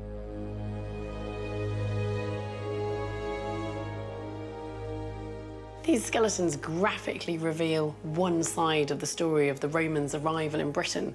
But in 2011, I visited a site in North Dorset which told a different story, the Durotriger's Big Dig project. For several years, archaeologists have been digging at Winterbourne Kingston. The dig originally started as an Iron Age exploration, looking back almost 2,000 years to when members of the Durotriger's tribe lived and farmed here before the Romans arrived. Well, this survey of the site, which is a magnetic survey, shows us the Iron Age ditched enclosure we call a banjo enclosure. That's because it superficially resembles a banjo with the body and the neck. And do you think this was a defensive enclosure? Not at all. Not at all. This is effectively an undefended farmstead. But as the team continued the dig, they started to turn up more and more signs of Romanisation influencing the lives of the local inhabitants. So we've also got pieces of chicken, and of course, you know, we're familiar with chicken today, but in the late Iron Age, this is an exotic animal. This is coming in from the Roman world. Presumably they're selling their produce, they're selling their grain, and they're getting these kind of luxury food items in return. This particular fragment is a handle of an amphora, a large sort of storage vessel that would have stood up to the height of an adult. And we can tell by the fabric and by the shape that it's from Spain, and it would have probably held wine. That's lovely. It is, so we can imagine that, you know, they're eating chicken, they're drinking wine, they're sort of plugged into the Mediterranean world. So for these Iron Age farmers, life with the Romans appears to have been a peaceful coexistence, in stark contrast to the massacre at Maiden Castle. I mean, you don't see evidence of a really abrupt transition at your side, do you? No, I mean, you can't really tell when the Romans arrived, because there's small amounts of Roman material coming in the 1st century BC. As we go on to the 1st, 2nd, 3rd century AD, there's still equivalent amounts of Roman pottery. It's all very low-level stuff. There's no sudden break when the Romans arrived. There's no change, there's no dramatic increase in Roman artefacts, and we're seeing that right the way across Dorset. I think, like Native American societies, they're picking and choosing a few things that help facilitate their lifestyle, but there's no major change in settlement or religion going on. It takes 300 years after the invasion before we start seeing real significant Roman material like villas and temples being created. There's a big time lag between the arrival of the Romans and their final sort of evolution of Roman culture. I think the main thing is that the picture that we're used to is too simple, isn't it? It's much more complex. It is. You get this black and white idea. The Romans arrive, those who they don't kill end up living in villas and towns straight away. It takes 3 centuries for that kind of Roman culture to really take a hold in this part of Britain. So you've been digging at this site now, Miles, for quite a few seasons. How's the picture been changing over the years? It's been changing quite a lot, because we started out with an Iron Age settlement. We're looking at that transition from Iron Age to Roman, and what we're finding is evidence going on a good sort of 3 centuries afterwards. So we're doing a geophysical survey around the whole area, but we're finding more evidence of later Roman material. And I think a couple of your more plucky students filmed this year's dig for us, didn't they? Absolutely, as it unfolded. Yes. We're in day 3 in Trench 1 at the top end of the site, and the cleaning back has revealed exactly what we were hoping to find, really, which is we've got this very sort of large, it's about 15 metres across, square enclosure, defined by a very sort of thin ditch, and the interior of which there's a whole series of small pits and other features. It could be a shrine, it could be a temple, it could be none of the above. It could be some kind of animal agricultural enclosure. But until we start going down into it, we're not going to know. But it's a very nice, distinct feature, and it fits beautifully in the trench. And once again, because it's dug down in the chalk, it shows up fantastically. Miles and his students are hoping that this find will yield clues about the people who lived here. Were they farmers who adopted Roman ways, or were they Romans from elsewhere in the empire? Okay, so it's the beginning of day 7, and we're quite excited that inside the square enclosure in Trench 1 there's 4 rectangular cuts which look extremely like graves. This is the team's first major clue as to who might have lived here.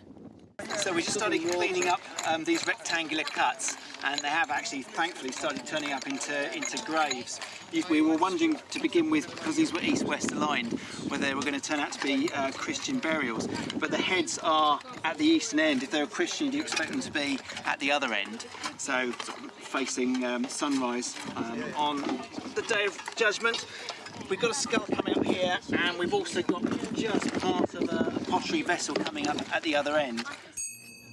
So these are unlikely to be Christian graves, and neither do they appear to be Iron Age, as in this area, those tend to take the form of a crouched burial. The expectation is that they are Roman, because in 2013, just in the next field, they excavated a late 4th century Roman villa. After another day's digging, the team begin to find strong evidence of a connection as more skeletons start to appear. You can see just here in this particular grave, we've got not only one coffin nail coming up here, so we know that these individuals are all in coffins, which is probably another indicator that they're not early Christian, which tend to be buried in shrouds. But we've also got a spindle whirl, which is another little nice object they're taking with them into the afterlife. And quite a lot of late Roman female burials have spindle whirls buried with them. I don't know whether that's an activity they would have done in life. And one of the other cuts that's been excavated, we've had hobnails coming up, little nails that are hammered into sandals and Roman footwear, suggesting that they're going into the grave wearing almost military-style boots. So at the moment we can say that these are Roman, they are almost certainly late Roman. And the provisional evidence at present suggests they are contemporary with the villa, which is what we're hoping for, to try and find a link with villa occupants and the house they actually occupied. Just a day later, Miles and the team uncover 3 female and 2 male skeletons.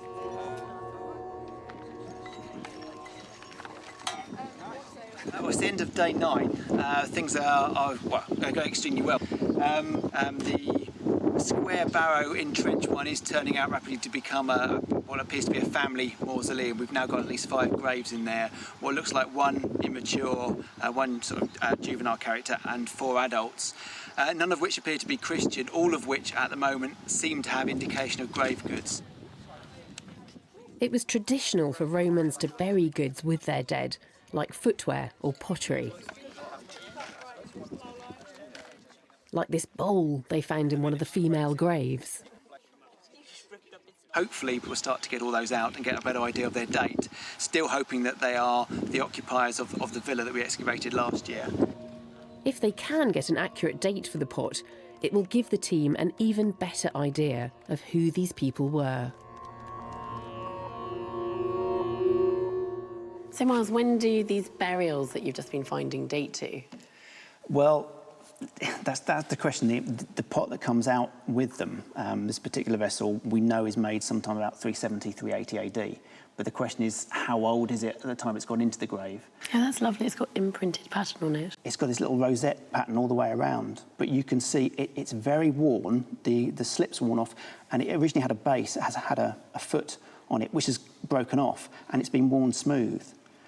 And given it may have taken 40, 50, 60 years before it's actually ended up in the grave. So we're seeing people who've been buried in a Roman-style tradition, but they haven't got access to high-status Roman goods. I suspect, given that we've only got a few bits of spindle whorls, we've got fragments of pottery, there's not a lot of Roman status goods going in with these graves. I think we're dealing with a sub-Roman population. This is the people who are sort of traditionally grubbing around in the remains of their Roman world. So do you think this is after the collapse of the Roman Empire then? I think it is. I think we are dealing with the last people who are still have a remembrance of a Roman world. They're still clinging on to one or two items that link them back to that past, but they're no longer working within a functioning Roman administration. So I think we're really dealing with people who are probably dying and being buried probably sometime in the sort of mid 5th century. So we've probably got 450s ADs. It's probably our cut-off point for the time that these people are going into their graves. And there is a theory that the bodies at Maiden Castle are the natives who are taking one last stand against the Romans. And is it possible that the bodies you've got and you're excavating are their descendants hundreds of years later? That would be fantastic if we could prove that, obviously. But if we got good DNA samples from both, then we might be able to say that these are the descendants from the Iron Age inhabitants. And that would be something rather spectacular, because we still don't know yet whether it's the people who live in the villas are the descendants of the indigenous population, or whether they are first-generation or second-generation migrants from another part of the Roman Empire. The Romano-Britons who lived and died in the villa offer clues to the poverty of the twilight world after the Roman army left in 410 AD. But less than 100 miles away at Chedworth, another dig is unexpectedly revealing the glories of Roman Britain in its heyday. First discovered by the Victorians 150 years ago, Chedworth is a late 4th century courtyard villa complex. In August, a team of archaeologists from the National Trust started a 2-week dig to find out more about the villa layout. Unfortunately, they had very little recorded information to go on. The last person to dig here was Sir Ian Richmond, Professor of Archaeology at Oxford University, whose notes were lost after his death in 1965. All that remains of his work are some modern concrete path borders, which the team believe Richmond laid down to outline a 2nd century Roman bathhouse. But they were in for a surprise, as Martin Papworth explains. When we started our excavation here, we really thought that Ian Richmond had dug everything, including the wall lines where he put his concrete, and also the bits in between, which we call the islands. So we were quite surprised when we lifted the turf and we found bits of tesserae coming up, bits of mosaic coming up. And there were no records of any mosaics in any of these areas between the walls. The tesserae, or tile pieces, are revealing what might be a border in red, cream and blue, but whether anything else survives of the central pattern is unclear. There are areas, there are going to be big holes in it. There's going to be areas where the mosaic have been lost, and Carol's working over here. She's got an edge against the wall, but lots of loose tesserae there in a worn area away from the wall. So we just need to gradually uncover and show what lies within these walls. There's also something else puzzling the team. They had thought they were working on a series of baths in separate rooms. The other strange thing is that we've taken the concrete up and we've cleaned underneath the concrete and we're not finding walls yet, which is quite peculiar. Pretty soon it becomes clear they're no longer dealing with a bathhouse. We knew from the beginning, when we first lifted the turf, that there was going to be mosaic underneath here. But now we can see it's part of one great long mosaic. In fact, we now believe it's part of the grand reception hall of the villa. So rather than having 5 or 6 little bits of different rooms of mosaic, all this mosaic joins up into one big pattern. The team make other finds which give more of an idea of the decoration of the villa. We found bits of wall plaster on top of the topsoil, and in that we've got patterns in red, blue and white, green. And so we must think of this floor as being part of something really grand. Emerging from the rubble, an extraordinary, huge artwork and an insight into the wealth and power of the Romano-British. So if we were looking at in terms of did this person consider themselves Roman? Were they presenting their life as being part of the great Roman Empire and the whole link to classical civilization? Well, there surely must be someone really showing off their wealth and their link to Rome and really presenting themselves as Roman. The team had started the dig thinking they were looking for a 2nd century bathhouse, and they finished up with a show-stopping grand reception hall. I think it's amazing how much you can find by going back and revisiting existing archaeological sites where you think you know everything already. Yeah, and find some incredible mosaics. John, how do those mosaics compare to these incredible mosaics that we're literally sitting on right here? Well, we're very lucky in Dorset that we have an awful lot of mosaics. Over 60 have been found in the county, but in the county museum here we have 12 that have been relocated from around the county, including this one from Derngate Street in the middle of Dorchester. And what have we got here? I mean, is that a serpent over there? Yeah, we've got serpents and we've got drinking vessels. The serpents represent rebirth, and that's Bacchus's drinking vessel, so it's good luck and celebration. So what can these mosaics tell us about the people who owned them, or who owned the villas where they were? Well, the complexity of them and their intricacy suggests they were extremely wealthy. Also, there are things in them that tell us that they want to be part of the wider Roman culture. Their use of mythology, their imagery for the Roman gods and legends all suggests that they really want to identify with Rome. So were they locals made good, or were they Roman officials who'd moved in? Well, that's going to be the million-dollar question, isn't it? I think my own instinct would be it's going to be a combination of the local population who have done well from Roman occupation, from trading with the Romans, and also those officials from Rome who want very grand houses in what was a very important part of Roman Britain. So these beautiful and intricate mosaics tell us of a vanished Romano-British world when at least some in the West enjoyed the riches of empire. For the past 7 years, a team has been excavating one of the earliest leprosy hospitals near Winchester, dating back almost 1,000 years. And what they've been finding at St Mary Magdalene is really helping to change our ideas about leprosy in the Middle Ages. Just a mile from Winchester city centre, St Mary Magdalene was once a busy complex of buildings. But now, nothing remains above ground. The last recorded medieval building on this site was a late 15th century almshouse. But archaeologists from the University of Winchester have been slowly peeling back an extremely rare medical history. As the dig unfolds, the team is filming it themselves, and in charge is Chief Investigator Simon Roffey. This is the north wall of that infirmary running across the site. So I'm inside the medieval infirmary now, and as I step outside into this area here, we have evidence of what we think may be the wall of a possible cloister. Last year we found whole pots, metal objects, evidence for perhaps medical practice. But more importantly, the team have uncovered 20 graves. The condition of the skeletons leads them to believe that there was a leprosy hospital here, dating back to 1070. It's the earliest excavated leprosy hospital in Britain.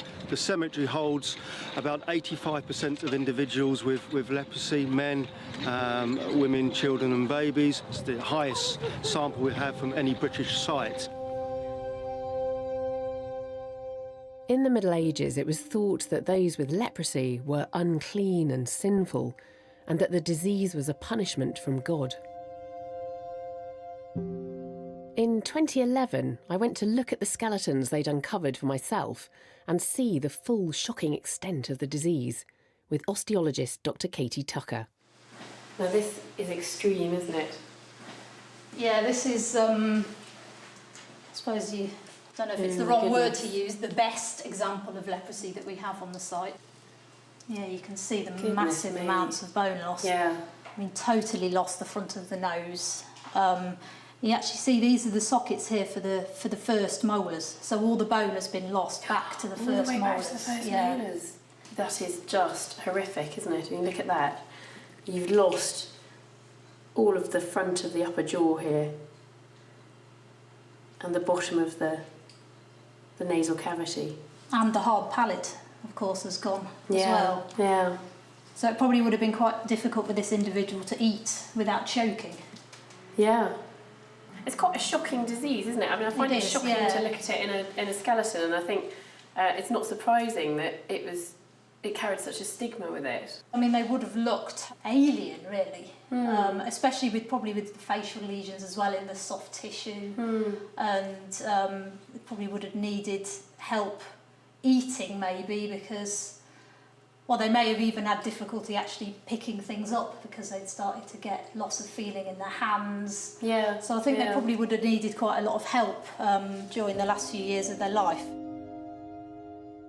Some accounts suggest that those suffering from leprosy would have been outcasts and not given the same treatment as ordinary citizens in life or in death. But back at St Mary Magdalene, the team believes that the graves themselves reveal a very different story.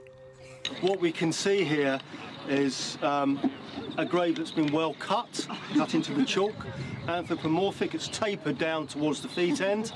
There's a head niche there to hold the head of the individual, and around the grave you can see the lip which would hold a lid or a ledger on top of it.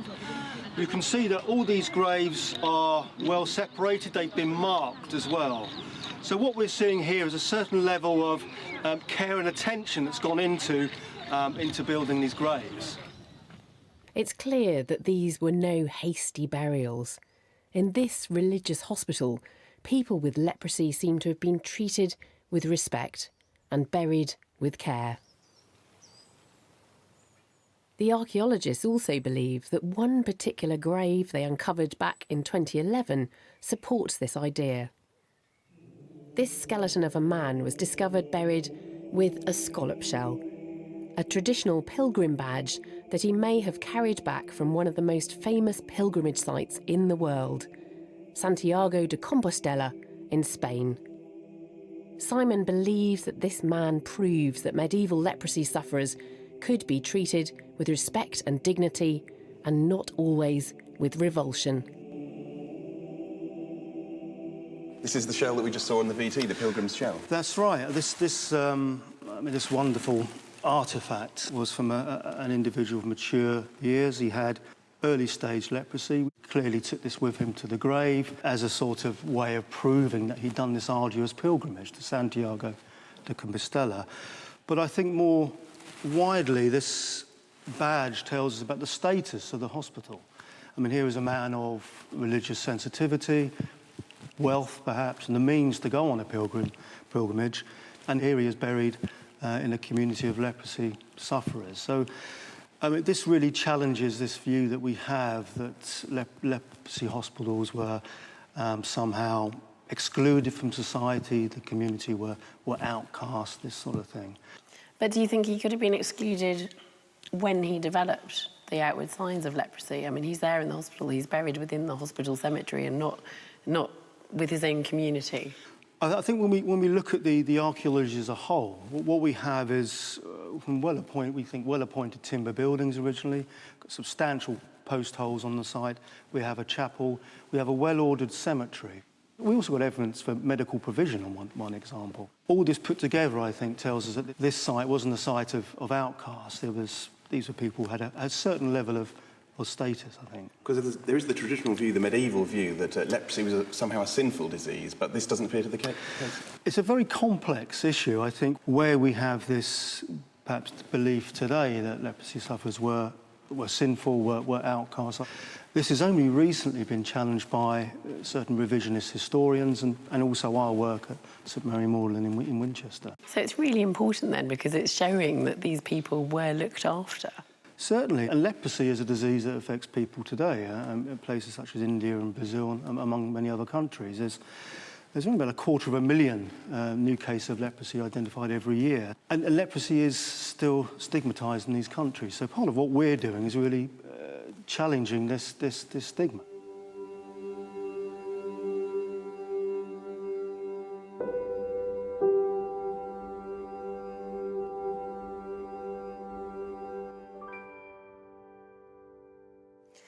For the Romans, the far west was frontier country, and in the past we believed that they got no further than Exeter. But a dig at Ipplepen in Devon is literally pushing the boundaries of Roman Britain in the west. I visited this site 3 years ago, when it was just a tiny collection of graves and a Roman road. Now it's turning into something much more intriguing. It looks like it's an adult female. You can see it's got quite a high, straight forehead, which is a feature on females, and quite small arches you can feel on yourself here. You've got quite low ridges, supraorbital ridge. So I think it's an adult female. Got half of the mandible here, which is this part. We've got this side, and all of her teeth, and you can see they're very worn. So all the enamel has actually come off, and we've got the dentine exposed. The team finds no evidence of the cause of death in this skeleton, but this woman was probably about 30 years old when she died. After some careful excavation, the first Ipplepen resident is off to the University of Exeter for radiocarbon dating. So it's the end of day 8 and kind of quite an emotional moment, lifting the first skull of the site, and always got to remember you've got to be really respectful that these people were real human beings. That it's just quite amazing to think that they lived here on this site 2,000 years ago, and how different the world must have been then. By day 12, the team have uncovered another 9 burials and over 2,000 small finds, all adding evidence to their theory that this was a Roman settlement, although some of the objects are a bit of a mystery. Got quite an interesting find here. Not sure exactly what it is, but I've got a feeling that it might be a cosmetic case with makeup inside. We immediately wrapped it in bandages and packaged it up to be conserved and looked at. So we'll know more at a later date precisely what it is. But what's perhaps the team's biggest clue to a Roman presence is the position of the graves. Even though it's partially cut into the edge of the road, it is still respecting, generally, the line of the road. It's a roadside burial. It's deliberately placed at the side of the road. As burials were forbidden in Roman cities, the dead were buried on the outskirts, often along the roadside, just as the team is finding here. So it's day 18 on our excavations at Ipplepen. We've now got a total of 16 skeletons. So it's quite clear that what we're dealing with here is a Romano-British cemetery, which is very exciting.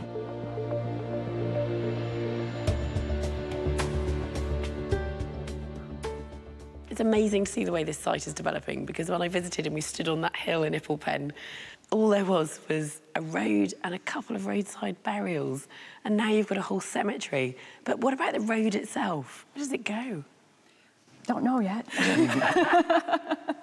I suspect probably from Exeter and out towards South Devon, but it's just really fascinating. We really didn't expect to find such a well-preserved Roman road so far west of Exeter, and we're still only scratching the surface, but this year's excavations have been a real revelation. They really have.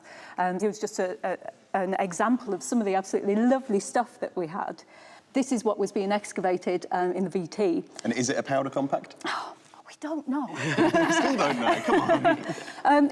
This is a real mystery artefact, actually. Experts have looked at it at the British Museum, and there's a possibility that it might be a lead weight that's been set into a case, into a copper alloy case. But I'm not sure why you would do that, unless perhaps it was a weight that maybe belonged to your grandfather and it was a kind of keepsake or something.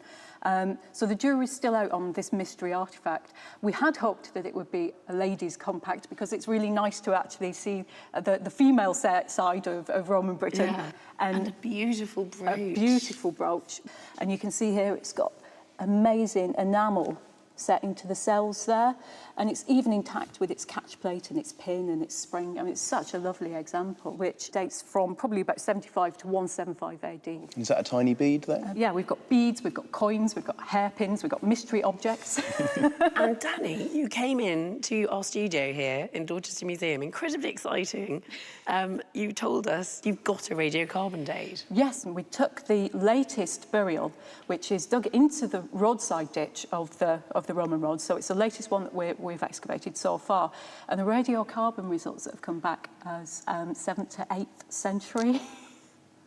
Really? Yeah. So it's a long-running cemetery then? Absolutely, yeah. It's just absolutely stunning. So we're not just dealing with 1st century Roman stuff going through to the 4th century Romano-British. It's carrying on well into the post-Roman period, and this is so important for Devon and Cornwall. That is fascinating, and just remember that you heard it here first. We are rewriting the history of the Romans and the Dark Ages in the southwest here on Digging for Britain. From the Anglo-Saxon sword to the cemetery rewriting the history of leprosy, the West has provided us with a richly woven tapestry of our past.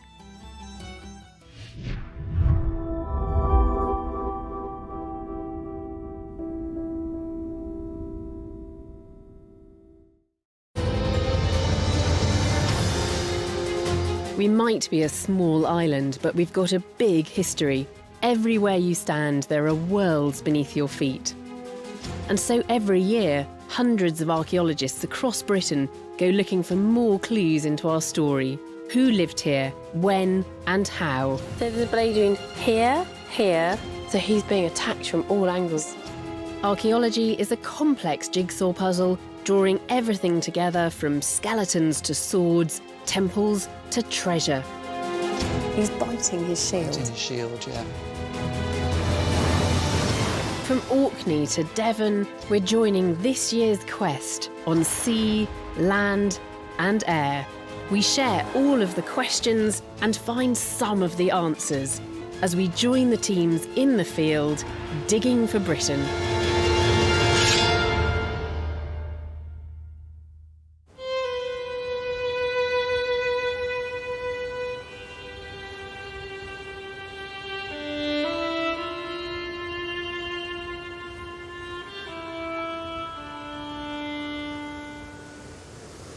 Throughout its history, Britain has been divided and enriched by invaders from overseas, and none have gripped our imaginations quite as much as the Vikings. But how much of what we think we know about the Vikings is just a stereotype? Do they really live up to their savage reputation? And how much did they influence and shape British culture? This year's archaeology is enriching and challenging our vision of the Vikings, with digs, artefacts and messages they left behind. Wow, that is a beautiful object. Like the fortress of a Norwegian Viking chief in Orkney. This cup is absolutely extraordinary, isn't it? The magnificent hoard of silver buried in a time of bloodshed. And the victims of a vicious nationwide massacre. But you're suddenly kind of connecting with this awful moment, which is his death. On the Isle of Harris in the Outer Hebrides, archaeologists are just starting to bring evidence of the earliest Vikings to light.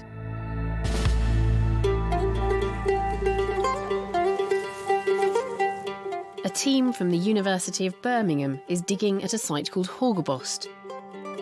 The name itself has a Norse origin, a strong hint that the Vikings were here.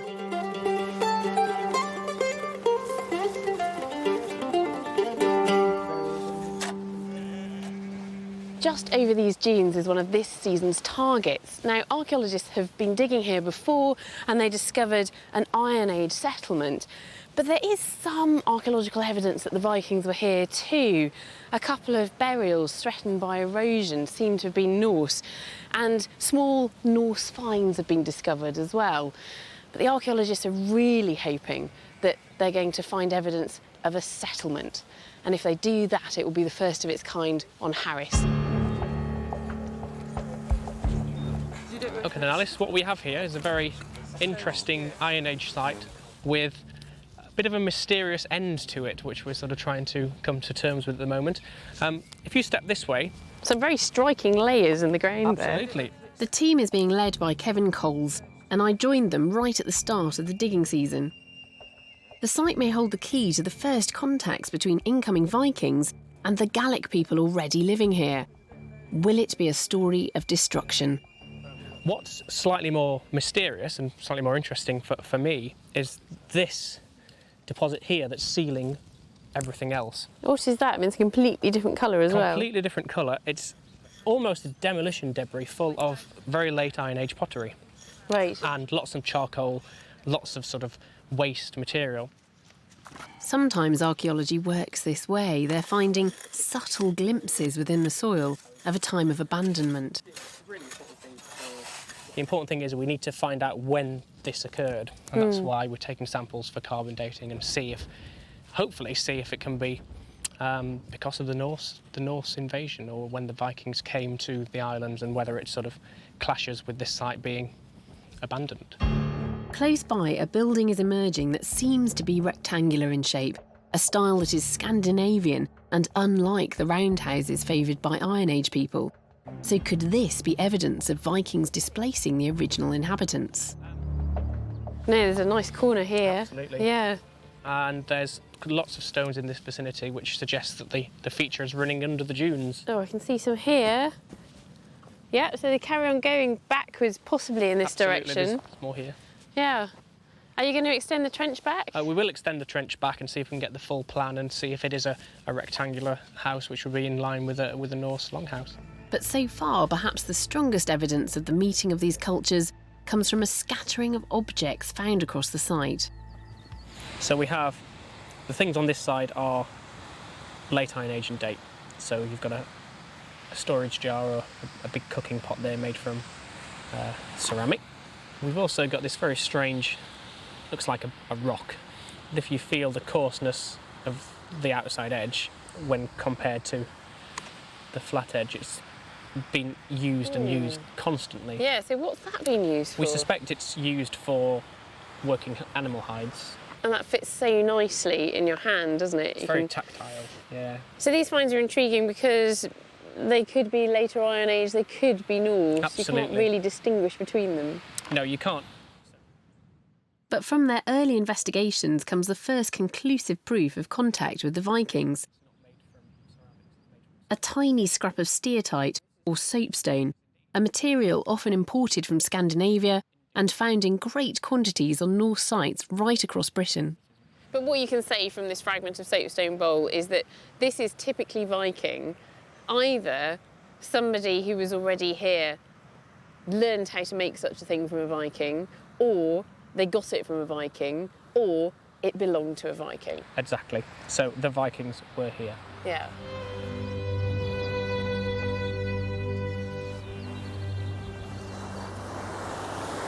You can see why the Vikings might have felt at home here. This is a landscape that's perfectly suited to their seafaring way of life.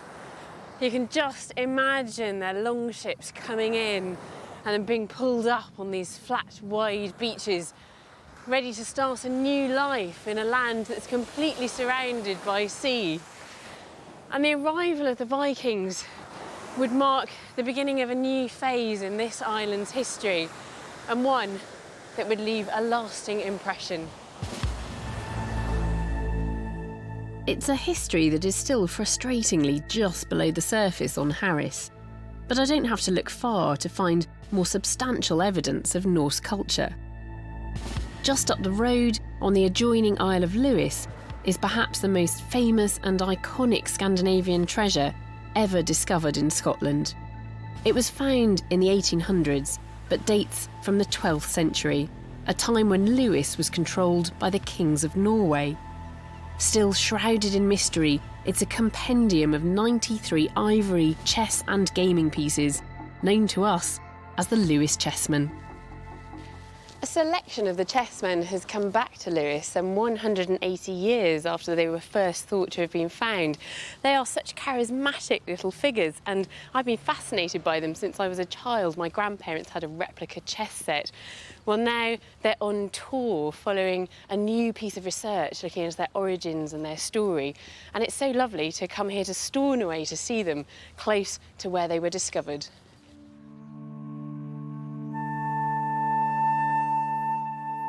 The new research places the chessmen firmly at the heart of the once powerful but now forgotten Kingdom of the Isles, a hybrid Norse-Gallic state controlled by the kings of Norway.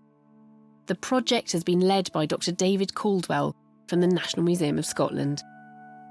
So we've got all the characters you would expect. We've got kings and queens and bishops and knights. And who's this character here? Right, this is a warrior or warder, and nowadays he's normally represented by a tower. He's a rook, in other words, yeah. Although this particular one, as you can just see there... He's biting his shield. Biting his shield, yeah. This, in fact, I think is one of the key bits of evidence that these pieces were made in the Scandinavian world, because that's a reference to a cult in the Scandinavian world, the cult of the Berserkers. The Berserkers were warriors who got so high before going into battle that they had to bite their shields to hold themselves back. Really? And I don't think this chessman is really a berserker, but I think it's the carver, in a way, just showing his cultural roots, or perhaps gently poking fun at some of his contemporaries by showing that. The finding of the chessmen is shrouded in mystery. Tradition has it they were lost by a passing merchant, but David thinks it's possible they were owned by an important person living on Lewis. Lewis was the centre, or one of the centres, of a Scandinavian kingdom, the Kingdom of the Isles, which people have now forgotten about. But it's a very important kingdom on a European model, which was here until 1266. This was the year in which the Vikings handed the Hebrides over to Scotland for the sum of 4,000 marks, ending 4 centuries of Norwegian sovereignty on the islands. But who made these beautiful figures? Detailed study of their faces has revealed that they fall into 5 different types, which suggests they were made by 5 different craftsmen. I mean, this face is beautiful. Yeah, that's one of my favourites. The craftsman who made this was exceptionally good, and ivory is an amazingly tough material to carve. It must have taken days to do this, but just the subtlety of the expression there, just the look, and even when you move away from the face and you look at the knuckles, the detail there, you can almost sense that the hand is actually gripping that sword. Those little hands are absolutely beautiful, and the face, the contours of the face, there's even a change in contour when we go from the cheek down to the upper lip. That crease between the nose and the mouth is shown. These figures may be stylised, but there's every reason to believe they're based on living Scandinavians. The people who carved them were paying attention to authentic details. So the clothes aren't just figments of the imagination of the carver. This is real attire that is being represented. Yes, they clearly have a very good understanding of what they're representing. They understand the different layers of vestments that a bishop is wearing, the chasubles, the albs, and everything else. And they represent that very carefully indeed. These craftsmen probably worked in a major centre in Norway, where they could closely observe high-status Scandinavians, where they may even have had bishops or kings as their patrons.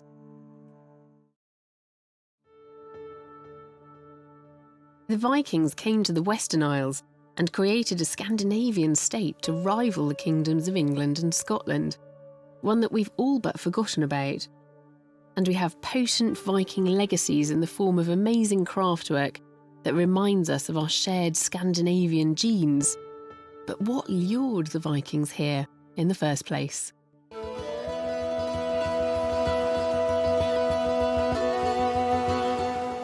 Back on Harris is another site where the archaeology is reminding us that they first came here to plunder.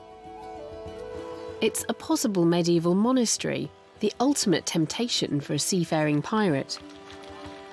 History tells us that the riches of these Christian monasteries are what drew the Vikings to our shores.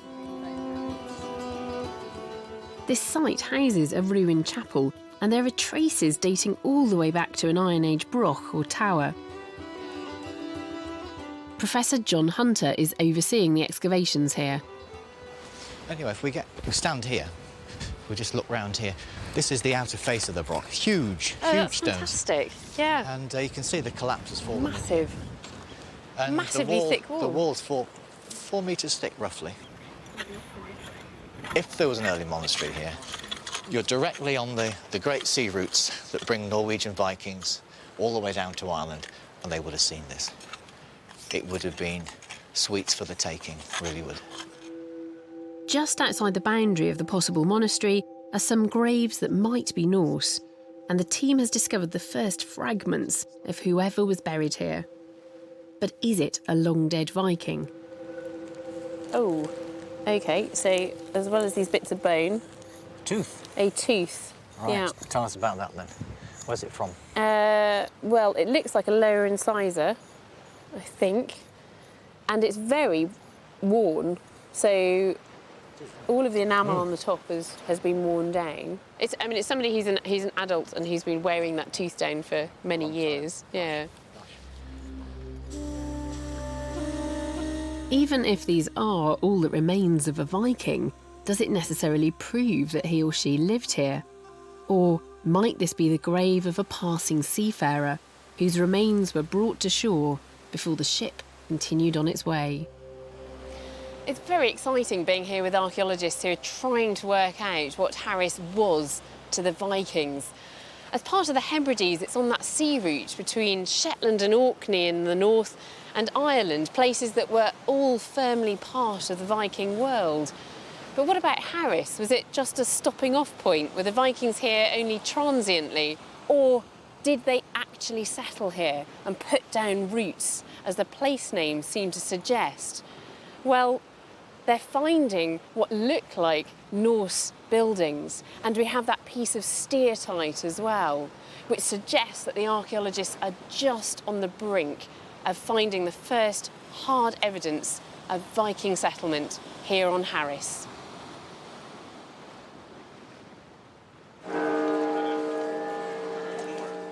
In England, there's one city that boasts more evidence of Viking occupation than anywhere else in Britain. York, or Jorvik. The first Viking to take the city was Ivar the Boneless, a Danish Viking leader and reputed berserker. Jorvik became the capital of his new Danish territory in 866 AD. For the next 20 years, the Danes continued with their aggressive expansion until the English king, Alfred the Great, drew up a treaty with the Viking king, Guthrum. The country was sliced in two, and the Danes were given their own territory in the north and east, the Danelaw, with York at its heart. Even though they only ruled here for 100 years, York is very much still associated with the Vikings. And an excavation in the 70s here at Coppergate dragged York's Viking past into the present in a very vivid way.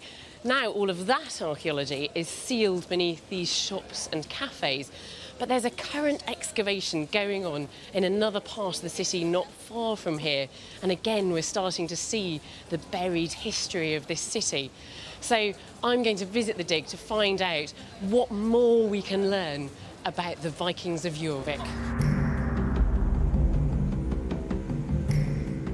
Archaeologists have been working in an area called Hungate in the centre of the city for 4.5 years. It's a huge, multi-layered excavation, But right now, the archaeologists are almost 3 metres below today's ground level and digging what I'm interested in, the Viking layer. And they're revealing that they were not just about looting and fighting. The Vikings were traders and builders of cities too. Once the Vikings had taken York, they stayed here, bringing up families and blending with the city's previous inhabitants, creating a unique culture known as Anglo-Scandinavian. And they remained even after the last Viking king had been expelled, expanding their town and putting up huge permanent buildings. So are you into the final phase, really? Yeah, this is the very final part. Peter Connolly is running excavations here for the York Archaeological Trust. It's landscape archaeology, it just happens to be in an urban environment. Yeah. Most of the buildings here sit on an organised grid layout, unexpected evidence that the Vikings had a talent for urban planning. The land here slopes gently down to the river, making it an ideal loading and unloading spot. These buildings were probably storage warehouses. And right in the middle of these structures, the Vikings built something that would have been totally indispensable. The stuff that I'm digging through at the moment is effectively human waste, it's poo. Because what I'm sat in at the moment is the remains of a Viking toilet or cesspit. All the bits of animal bone that we're finding in here as well, it's being used as a general rubbish pit as well, although the majority of it is human waste. You are getting other bits and pieces in here as well. But fortunately, it's not just rubbish that's come out of the ground at Hungate. Over the 4.5 years that the archaeologists have been working here, they've turned up thousands of artefacts from the Viking period. Most of them are pottery and bone and represent household waste. But there is a handful of intriguing small finds which provide us with additional clues as to what the Vikings were doing in this part of the city. The finds researcher at York Archaeological Trust is Nikki Rogers.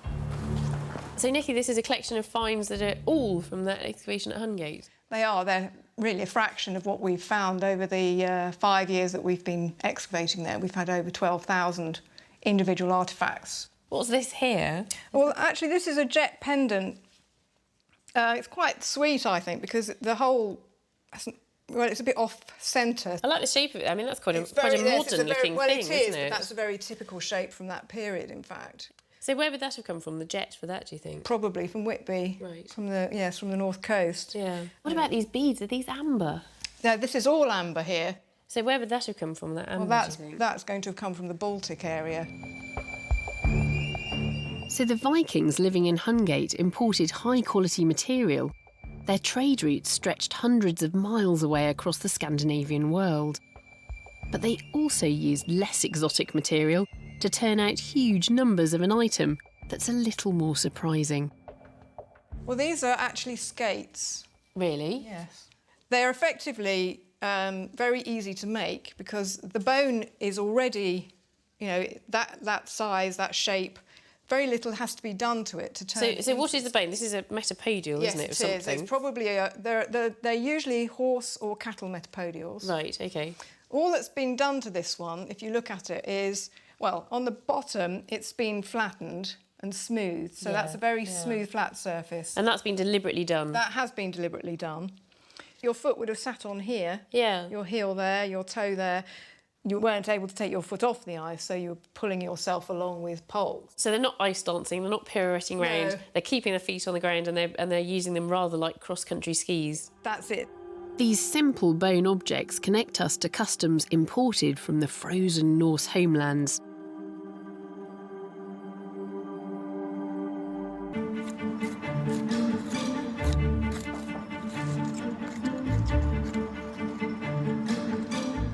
The archaeology of Hungate, the buried evidence of people who lived here in Jorvik 1,000 years ago, is not about monumental remains. We're not looking at the elite of society, but we're getting an insight instead into the lives of ordinary people as they started to plan their town. and we see how they adapted their buildings to suit the land and the specific purpose they wanted them for.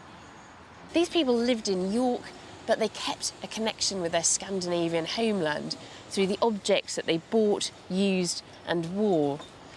And in a very real way, 1,000 years ago, they were laying the foundations of the York that we see today.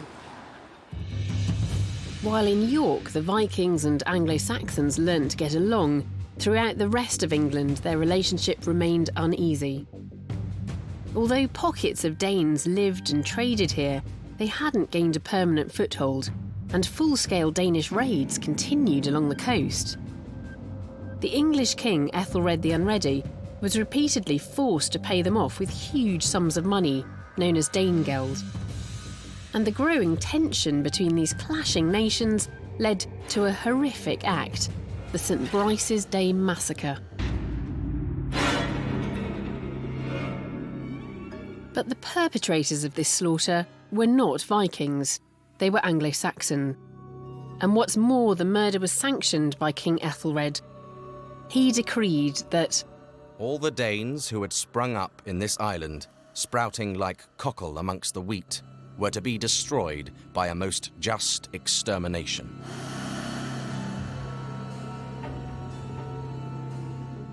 Some of the victims of this extermination may now have been discovered by archaeologists in a pit in Oxford. The skeletons of at least 35 people lay in a mass grave where they'd been dumped 1,000 years before. It is very rare that archaeologists get the chance to examine evidence from a particular historical event, and one that the scholars agree did actually happen. But I'm interested in the analysis of these bones. Do the bones show evidence of violence? Could they indeed represent the victims of this massacre? Osteologist Kerry Fallis has been examining their remains for signs of trauma. This was actually the first skeleton that we found, but it wasn't until we placed his skull back together, because it was in hundreds of fragments, that we actually saw the trauma. There's at least 10 blade wounds. So there's a blade wound here, here, there, so that's 3. There's a glancing wound here. And what about these little triangular holes? They're puncture wounds made by maybe a spear or something like that. It is awful, isn't it? I mean, you hold these bones, and these are the bones of somebody who died a very long time ago, but you're suddenly kind of connecting with this awful moment, which is his death.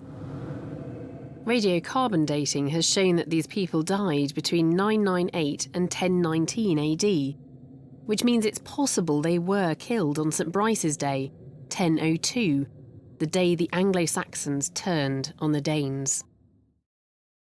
And he also has 2 puncture wounds to his back. There's one there and one a bit farther down. So these are quite tiny puncture wounds into the spine. What do you think they could have been caused by? Possibly by a spear, something being thrust rather than thrown. Yeah, so just the tip of a spear being pushed in. Yeah. Again, a young man hacked to death. Horrendous.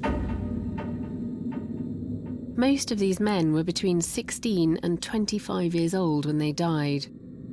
Incredibly, the next skeleton I'm shown is that of a man whose murder was even more vicious than the last. His ear, just behind his ear, has been sheared off. Oh yeah, so straight through that mastoid process, that chunk of bone behind the ear. The side of his mandible's been sheared off. So there's evidence of blade injury here as well? Yeah, there's 2 definite blade wounds on that side of the jaw. He's got 4 wounds to his upper neck. So that's been chopped through, yeah. And the dens itself. So chopping through just underneath the ear, taking off the angle of the mandible, and then the blade carrying on through and cutting into the vertebrae of the neck. Yeah. Other parts of this man's skeleton show further signs of the frenzied nature of the attack. He has 3 punctures to his pelvis. There's 2 small wounds there, but they've actually come in from the back. You can see these very square-shaped puncture wounds, which have gone all the way through the bone.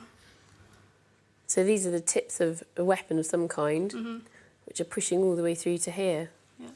So he was attacked from the back there, so on the left side, somebody stabbed him just above the hip on the back, and then he's also been speared or stabbed through from the front as well, from about here, going in and then hitting his pelvis as it passes backwards. So he's being attacked from all angles. All angles.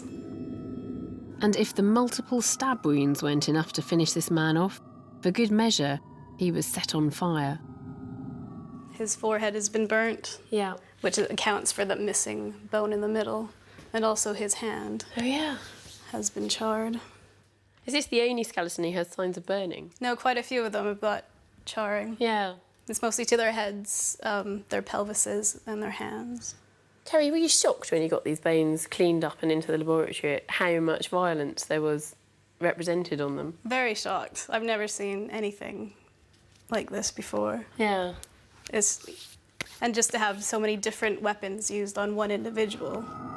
These skeletons bore none of the wounds you'd expect to find on people who tried to defend themselves, so it's likely that they were murdered whilst running away.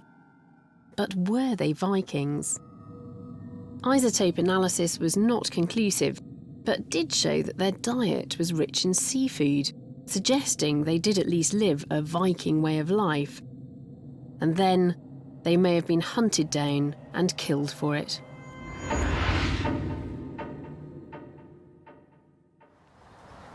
So what can we say for certain? We have over 30 skeletons, all of them men, all showing signs of extreme violence.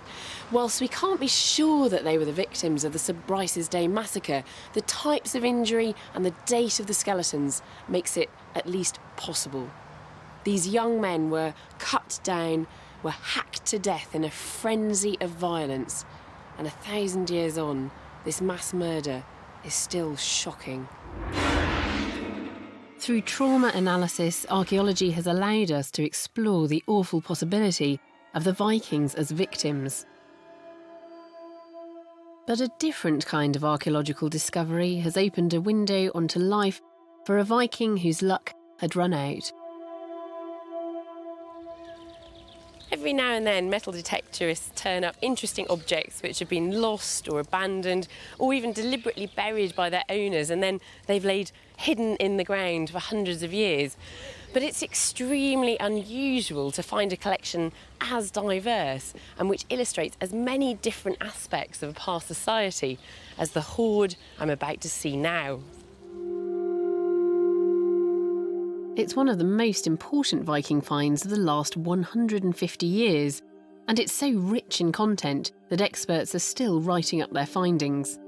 It's currently on display at the Yorkshire Museum.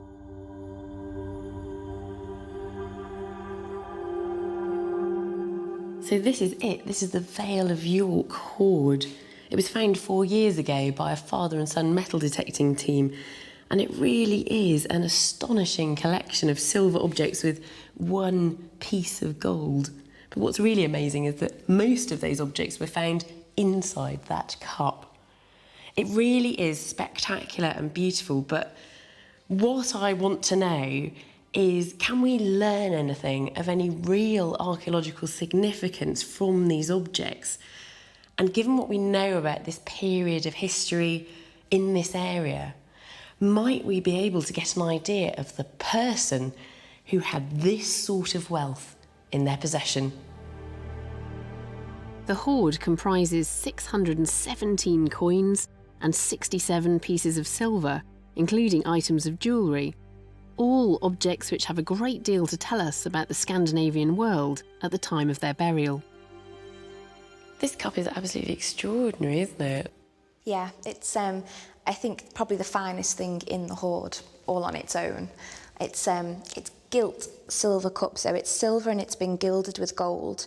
It was also decorated with niello, which is a kind of alloy that's black. So when this was first made, it would have been, if you think of a wasp, a kind of quite gaudy yellow and black contrast. So the detail would have showed up amazingly well. Would you like to hold it? I'd love to hold it. If you sit it in your hands, it kind of gives you a real good impression of what this might have been used for.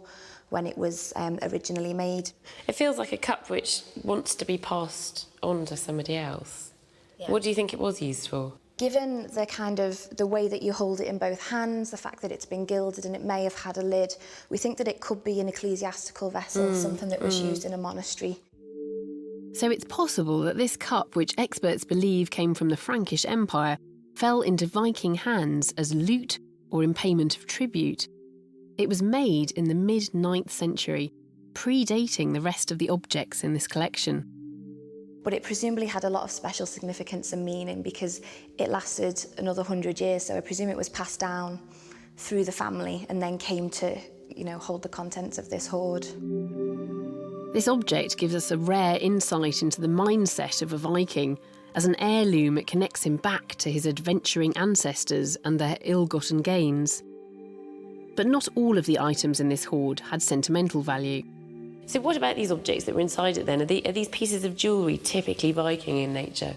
They are, yes. This is by far the most spectacular. That's the only gold piece, isn't it? This is the only gold piece in the hoard. And if you'd like to hold it. Gosh, that's heavy. It is. It's quite a chunky thing. This single piece is a marker of extreme wealth. Finding gold in Viking hoards is exceptionally rare. Only someone of the highest social standing would have had access to it. And there are some complete items of jewellery, but then there seem to be a lot of pieces. This bit in particular, that just looks like a brooch or something that's been cut in half. And this is very typical of the way the Vikings did things. They had a lot of what we call hack silver. The Viking economy was based on the barter and exchange of silver. It was highly prized by the Vikings and valued by its weight and purity. Before being chopped up and used as currency, silver could be worn and transported as jewellery.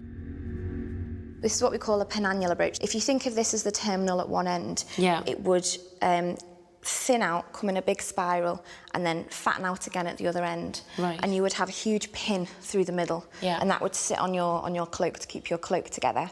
And this is a particularly beautiful example, I think. It's got these lovely little roundels and it's kind of this really delicate interlaced pattern. Yeah, and actually it's made of looks like little beasts, which are kind of chasing their tails around. Very popular in kind of Viking iconography, these little beasties. The Vikings travelled thousands of miles across vast, sweeping trade routes to get their silver. And some pieces within this hoard connect the Vikings here in Britain with trading centres as far away as the Islamic world. Well, that looks like Arabic script on there. It does. This is called a dirham, and it's Islamic coin. It really is? It is, and it comes from Afghanistan. Wow.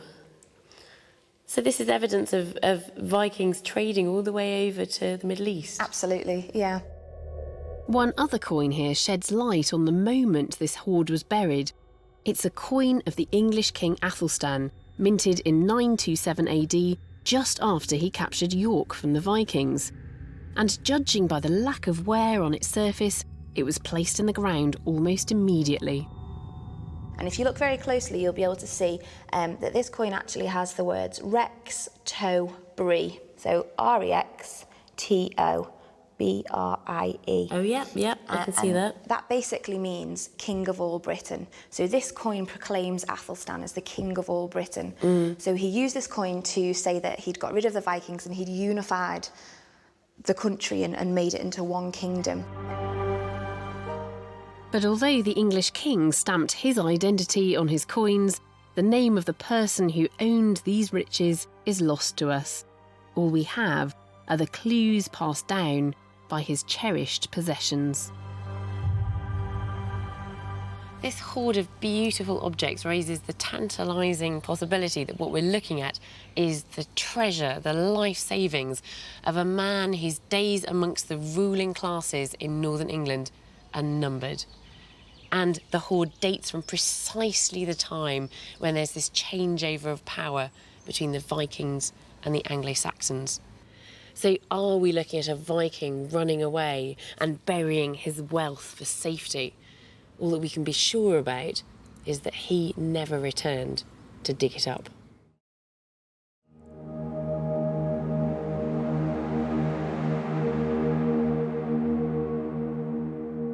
Devon in Glasgow might seem like an unlikely place to come looking for Viking archaeology, but I'm here to see what is perhaps the most extensive collection of Norse artefacts from any Viking site anywhere in rural Britain. Now, these objects are not treasure, they are domestic items, things that Viking men and women would have used every day of their lives. And they're also at the beginning of their story because they've been excavated, but the examination, the interpretation of them is very much still a work in progress. So what I want to find out is the potential of this collection for helping us understand Viking everyday life. The actual material is fine, but as you see from the package... Beverly Ballin-Smith has a huge archaeological task ahead of her, the processing and recording of all the small finds from a site called the Udal in North Uist, the largest Norse settlement ever to have been excavated in the Western Isles. It was a monumental project which involved a dedicated group of volunteers who returned to dig again and again over a 30-year period starting in 1963. But the significance of the site is still only partially understood. I don't think I have ever seen so many bone needles, and I imagine we're just starting. So, you wanted to have a look at... that little poppy one? Yeah, sure. Can we take it out? Yeah. Want to? Oh, look at that. That's really lovely. What are these made of? I think that's a bird bone. It's pretty, isn't it? It's really lovely, yeah. There are hundreds of decorated bone pins here, perhaps a reflection of their value in everyday life as something to fix a Viking's hair in place or to fasten his cloak. That's fantastic. In a sense, all these are lost objects. Yes, things that have just dropped off people. Dropped off people and not... And they go, where did that go? And they've trod it into the mud, and then archaeologists find it centuries later. Wow. It's not unusual to find combs in a Viking settlement. They're commonplace personal objects. What's surprising about this collection, though, is the sheer number of them found on one site. Oh, that's fantastic. It's got a little animal on it. A little horse's head, I think. And I love these roundels, which are obviously kind of drilled into the bone. I think you look at things like this and you have this immediate contact with somebody who lived centuries ago and this was their comb. And you also know that you have the same kind of sensibilities that, you know, I quite like to have things that are nice. I like to have objects which aren't just functional, but actually which are quite attractive as well. Yes. The massive task of excavating this site and all the finds buried there was effectively the life's work of historian and archaeologist Ian Crawford. But unable to continue with his task due to ill health, it's now fallen to Beverly. But he ended up amassing a huge collection of finds that you're still looking through now. So he obviously became... what happened? Did he become overwhelmed with the amount he was finding? I've been there myself. When you work on a massive site with complicated stratigraphy. So he carried on digging. He produced interim reports for every year that he dug. But then there's the next stage of actually writing up and getting the information out to the public. And I think he was simply overwhelmed. Even since my visit, fresh research has suggested the volume of beautiful combs may be proof of a Viking comb-making industry here. It reinforces just how important the research into the Udal will be in years to come. It's great to see just a small part of this massive collection of everyday objects. They seem mundane in some ways, but they also show that, just like us, the Vikings like to have nice things.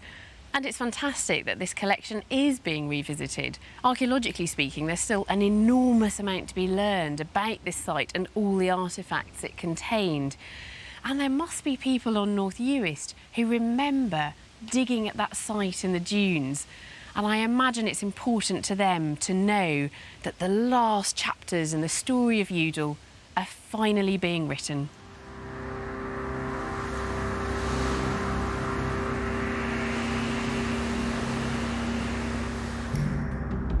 Off the northeastern shore of Scotland lie the islands of Orkney, colonised by the Vikings in the 9th century.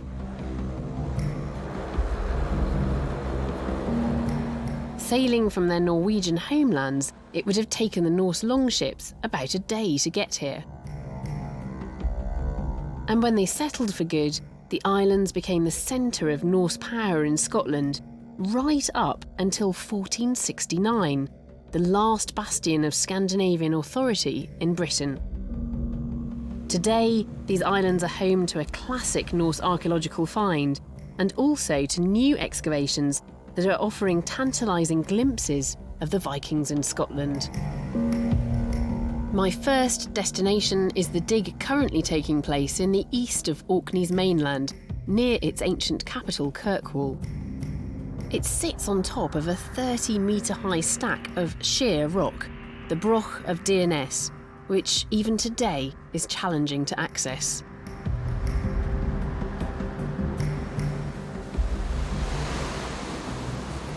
This is such a wild place. There's nothing here but cliffs, sea and birds. And I'm walking up this path that I can't imagine was here 1,000 years ago. So I do wonder how people got across from the land there to the Broch. This is such an exposed place. It's a lovely day today, but imagine this on a rainy, windswept day. The Broch is totally exposed to the legendary Orcadian winds.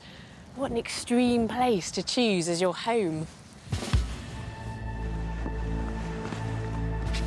Whether coming from the mainland or from ships secured in a nearby bay, getting here can't have been straightforward. The old path up the Broch has disappeared into the sea. So we're now coming up through the original entrance to the site. Exactly. Can we go and have a look at of course we can. Some of the archaeology that you're exploring? There was once a settlement of around 30 Viking houses up here, and Dr. James Barrett and his team are excavating one of them this season. So would this have been the original doorway? This is the original doorway of the phase that we're excavating right now. So there was a settlement here before the Vikings came, and the ground level at that point was at the top of that layer. And then the Viking Age houses were literally dug into the ground and lined with stone walls, what you see here, and then above that at ground level the rest of the house would have been built in turf and timber.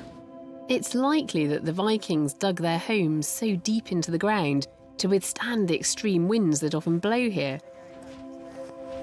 And evidence of life inside one of those homes came to light during my visit.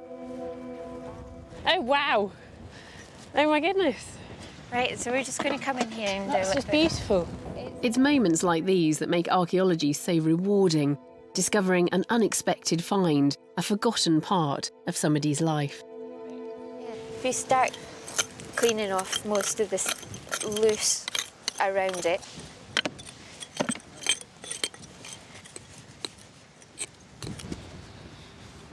That's fantastic. This is just brilliant. This is a Viking gaming board that was thrown away, that was thrown into this rubbish pit, this midden, that we've just found in the corner of the trench. And it's wonderful to hold something that was obviously a very personal object to somebody, something that they would have enjoyed using 1,000 years ago. It looks like a board for playing the popular Viking game Nefertafel. It's something that might have kept people occupied in place of looking after crops or farming animals, a task that would have been impossible up here.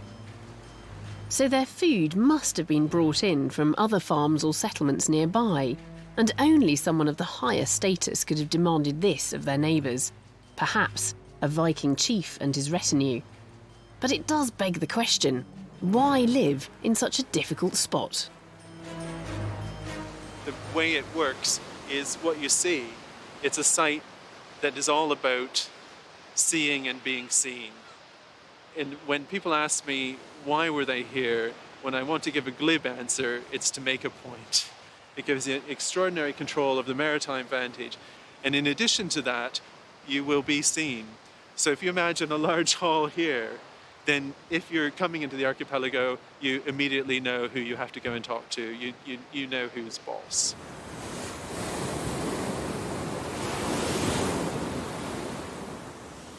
I am quite taken by this ancient cliff-top settlement. It seems such an extraordinary place to live, so wild and windy, with these crashing waves all around. The men and women who lived up here must have been very isolated in some ways, but on the other hand, they can't have survived here on their own. They depended on support from people living on mainland Orkney. But who were they?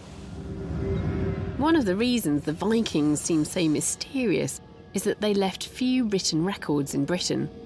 But it's wrong to think they didn't write. They used runes. And last year, James found a tiny bronze strip with a mysterious message etched into its surface. Professor John Hines examined it to see if he could make some sense of it. Takes quite a while getting used to it, but once you get your eye in to these things, you start seeing certain letters that we're familiar with. So if you look on it here, we've got, see that letter like that? That's fairly clear. Then there's a very clearly what we'd call an I, then another K, then we've got an U at the end of that. Some letters in the Scandinavian runic alphabet resemble our own, and others are more cryptic. To make it even more difficult, they changed over time, and experts continue to discover new letters and symbols. Unfortunately, going across all of the bits that I can read, I just cannot put enough together to form coherent words and coherent strings of words. Interestingly, practically every mark that we've got on that we can identify as being the sort of things they were using as runes. They've abbreviated what they're writing, rather like people who are younger than me do when they send text messages and I try and work out what they're actually saying there.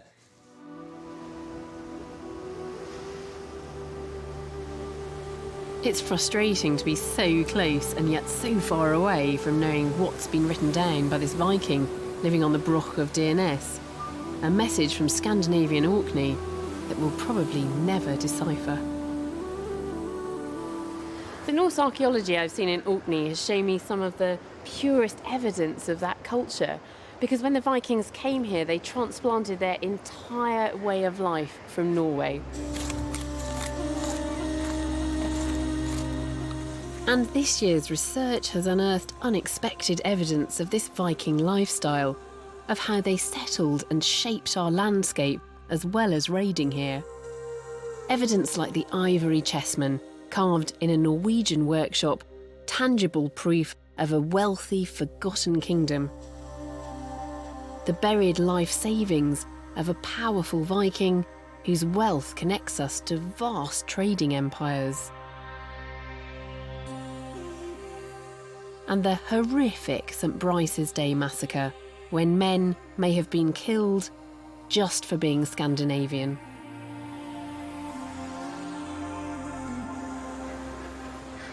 Through its invaders, Britain became firmly connected with the continent and beyond. And archaeology helps us understand how these outsiders came and enriched our culture and ended up becoming British. And so the digging continues.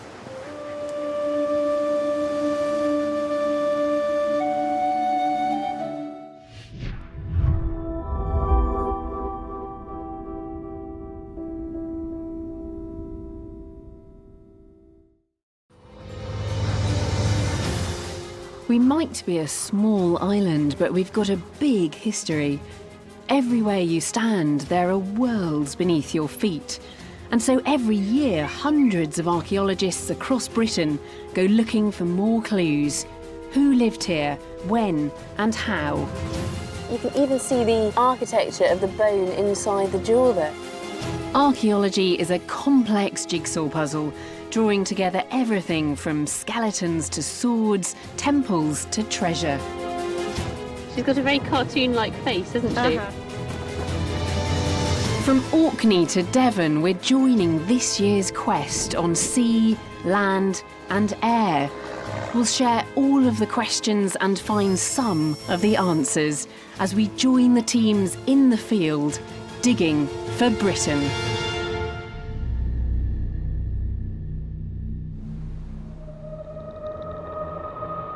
The Anglo-Saxons invaded and divided our island and ushered in the Dark Ages.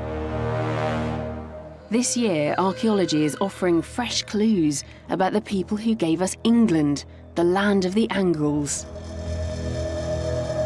Their warrior culture of swords and ornate burials. The physical evidence of violence in a time of blood feuds. And this is sliced down the entire left side of his body. And the mystery of the magnificent ring once worn by a wealthy Anglo-Saxon and never seen publicly until now.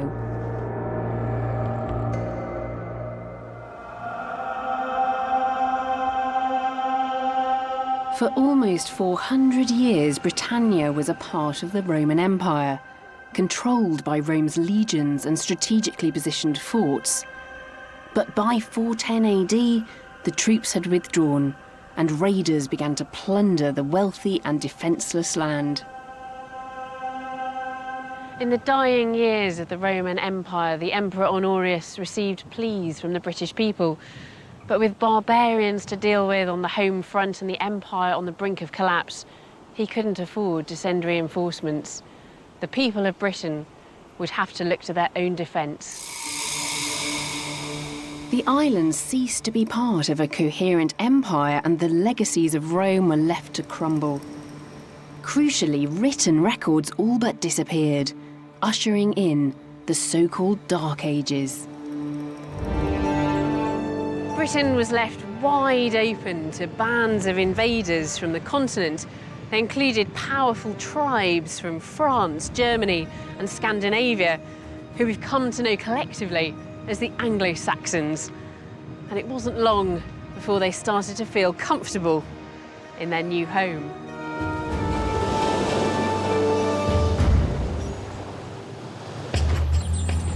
The departure of the Romans and the arrival of the first Germanic settlers is a shady period, recorded by just a sparse collection of texts. And even the archaeology that connects us to the people who lived through this period is scarce. Dorchester-on-Thames has thrown up some of the most important finds. And a new dig is hoping to add to the best evidence we have for this transition, a handful of artefacts that emerged from the fields around Dorchester over 100 years ago. They're stored here at the Ashmolean Museum in Oxford. The objects I'm about to see were found in the 19th century, but the fact that they are perhaps the best archaeological evidence we have of the earliest Anglo-Saxons in Britain gives us an idea of just how rare those physical traces of the early post-Roman period are. These artefacts came out of the graves of 3 people buried in the 5th century. One is a burial which seems to be Roman until you look more closely. He was buried wearing a late Roman belt known as a cingulum. It's really a badge of rank, of status, and this would have been made in Gaul in an imperial workshop. But the chap wearing it, of course, we know, lived and died in Britain. Now you might just think, well, why couldn't he just have been a Roman soldier? And this is certainly a badge of high rank in the Roman military. But it would be very unusual for a Roman soldier to be buried with his cingulum, with his belt. That's quite a Germanic style of burying your dead. So he's got Roman objects, but he's buried in an un-Roman way with grave goods. Absolutely. Next to him, a woman's grave contained further evidence of this mixing of Roman and Saxon identities, a Roman belt buckle alongside 2 early Saxon brooches. This is a so-called little cruciform brooch, and the other is the backplate of what's called an applied brooch. And that proves that she was not only wearing dress items from the Germanic parts of the world, but that she was wearing a costume which is really Germanic. So she's got a mixture of both Roman and Germanic style about her. Absolutely. And the fact that she was buried next to or near to this chap, and that he was buried in a rather Germanic way, albeit with Roman items, suggests very strongly that these 2 were Germanic speakers from the other side of the North Sea. Another grave added confirmation that these people were keen to signify themselves as both Roman and Saxon. The question of what was happening to identities and how these were being reinvented and reformulated to meet these rapidly changing and rather traumatic circumstances is extremely interesting. And it's incredibly difficult and rare to find objects that can be firmly and definitively dated to the first half of the 5th century. I mean, whether Roman or Saxon, they're both rare. And these burials are some of the best evidence for how people were negotiating this very tricky period. Connecting with the Dark Ages, even through archaeology, is a real challenge. The artefacts from those graves scattered around Dorchester are fascinating. They date to this time of incredibly dramatic change in Britain. But they are just a handful of objects from a very small number of graves. We're not looking at a whole cemetery, let alone a settlement. So we are just glimpsing a very tiny part of the whole story. At this year's dig amongst the garden allotments of Dorchester, archaeologists are hoping to add substance to our hazy picture of this time of upheaval. They're not just looking for artefacts, but for structures and features too, and in situ in their original context. Clues to make sense of two overlapping ways of life.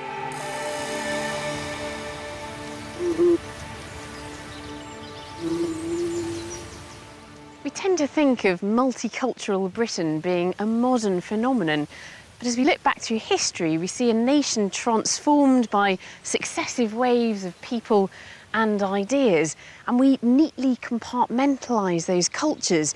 But just how abrupt were the transitions? Roman Britain didn't become Anglo-Saxon overnight. It must have been more of a gradual process, a blending of two cultures. And archaeology allows us to examine the lives of people living through that transition.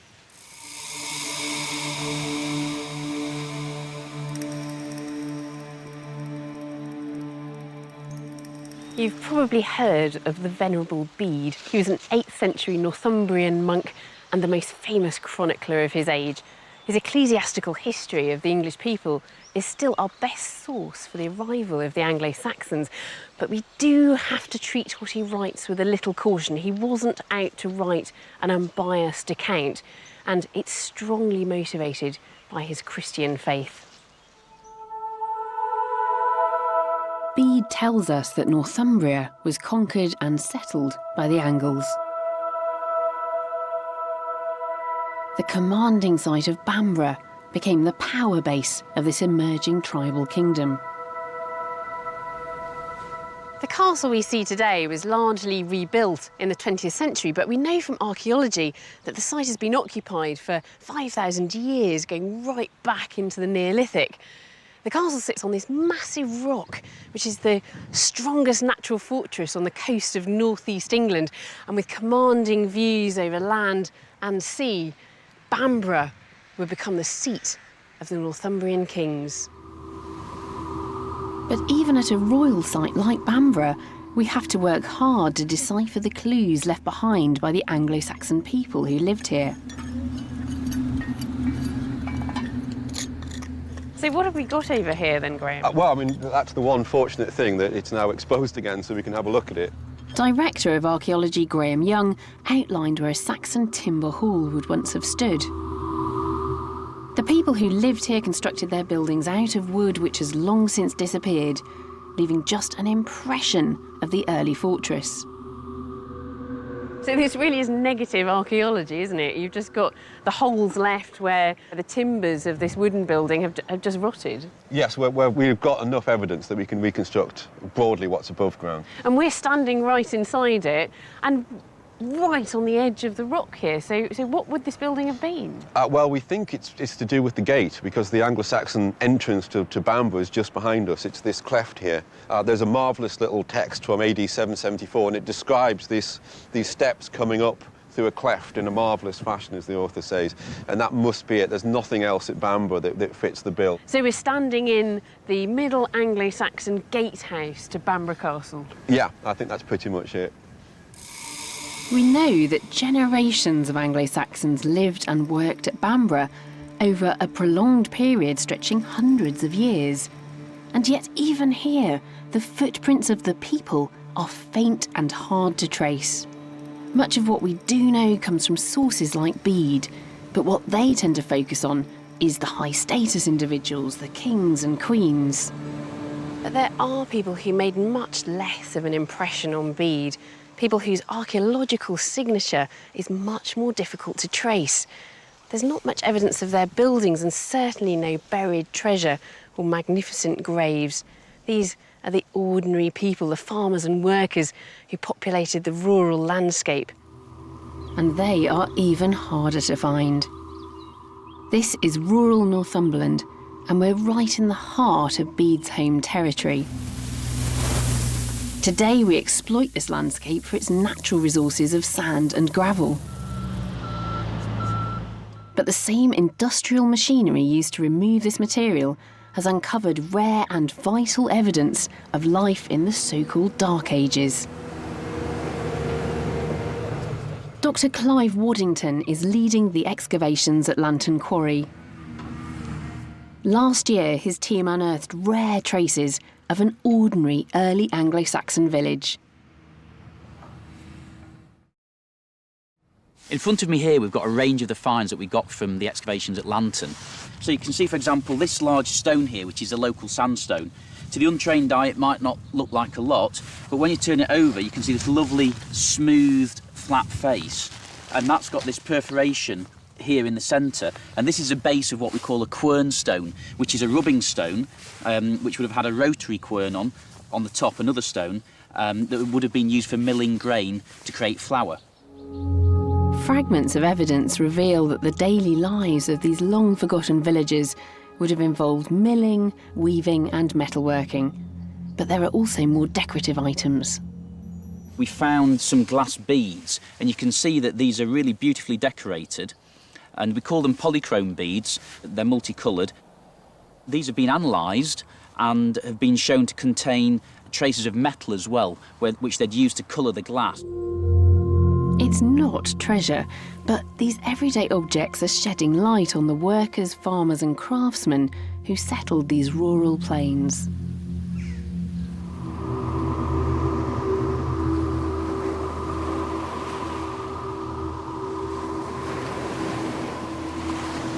"300 miles down the coast, I'm about to meet the founding fathers of the invasion." According to Bede, the Anglo-Saxon takeover began here on the coast of Kent with the arrival of two warrior brothers, Hengist and Horsa. They had been called in to help the British King Vortigern fight against his enemies, the Picts. And they were followed by wave upon wave of Germanic warriors who settled in Kent. But before long, those incomers would turn against their host and start to expand the boundaries of their new territory.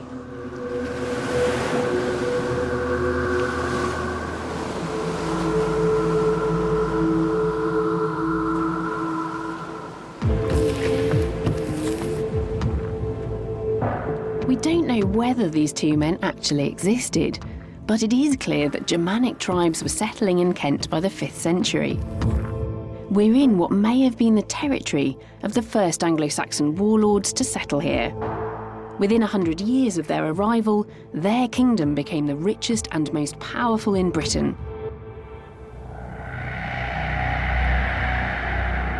And this year, the skeletons of the people who lived here at this time have been emerging from the ground. A huge new highway is being built in Thanet, cutting straight through an area that's particularly rich in archaeology. A team from Oxford Wessex Archaeology has been called in to systematically excavate the area before the road can be laid. There's a male individual, you can see by the very prominent eyebrow ridges, the very, very robust clavicles or collarbones. As well as Saxon graves, archaeologists have found pits full of discarded shells, evidence of the food eaten by local settlers.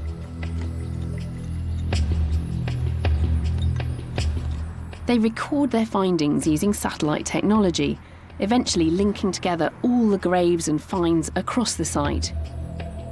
When the work is finished, all the information they've discovered here will form a detailed computerised map.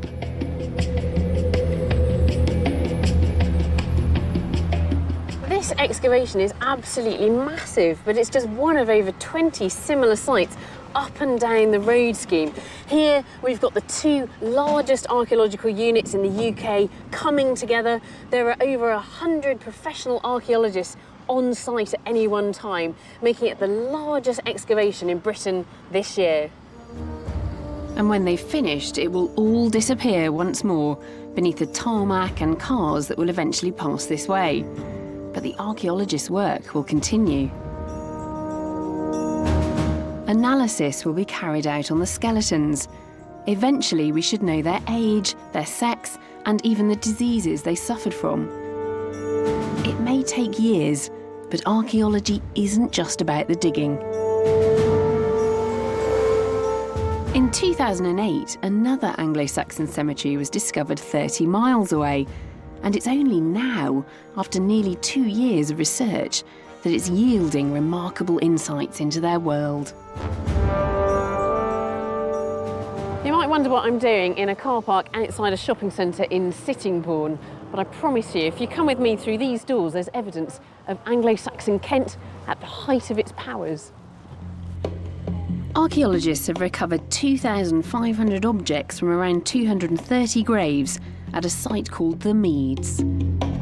It's an enormous collection of clues dating back nearly 1,500 years. And processing this volume of material demands a unique approach. Right, I think this must be it.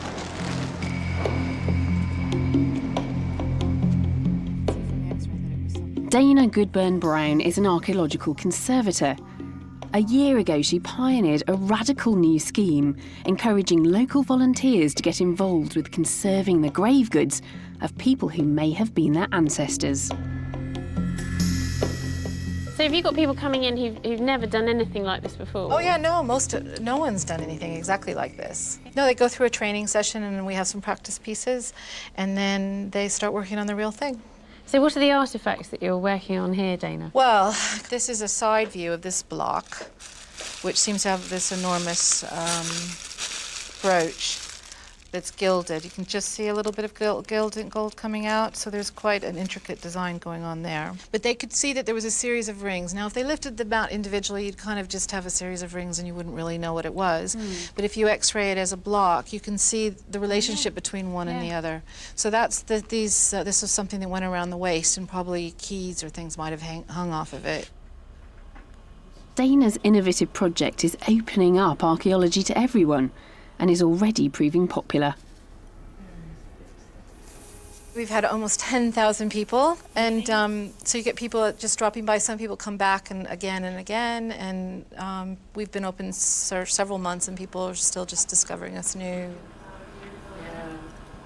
Don't you think it's great? Because loads of people can see it. Normally, conservation work goes on behind closed doors in a museum, and I love what I do, and it's really nice to share it with other people. I do have to stop myself sometimes and think, oh, this is 1,400 years old, and some craftsman, made this, and then someone wore it. It's quite special, yeah. This is such a great example of community engagement. Anybody in this shopping mall, or they might be coming here to get their weekly shop or for a cup of tea, can pop in here and find out more about conservation, archaeology and local history. And if they're really interested, they can also volunteer. But right now, I want to find out more about the artefacts from those graves.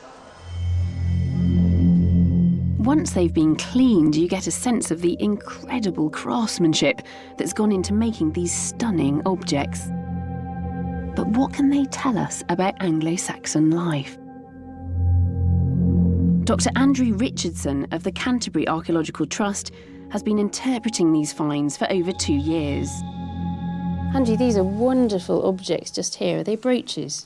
Yes. I mean, if you look at this one, this is what we call a plated disc brooch. It's basically a silver back plate with a gold front plate, then gold cell work, and then inlaid with garnets and very, very fine gold filigree wire. It's also very delicately made. It is. It's very highly skilled craft working, and you know, when you show this sort of thing to modern jewellers, they say that they would have to charge you an enormous amount of money to make a copy of this.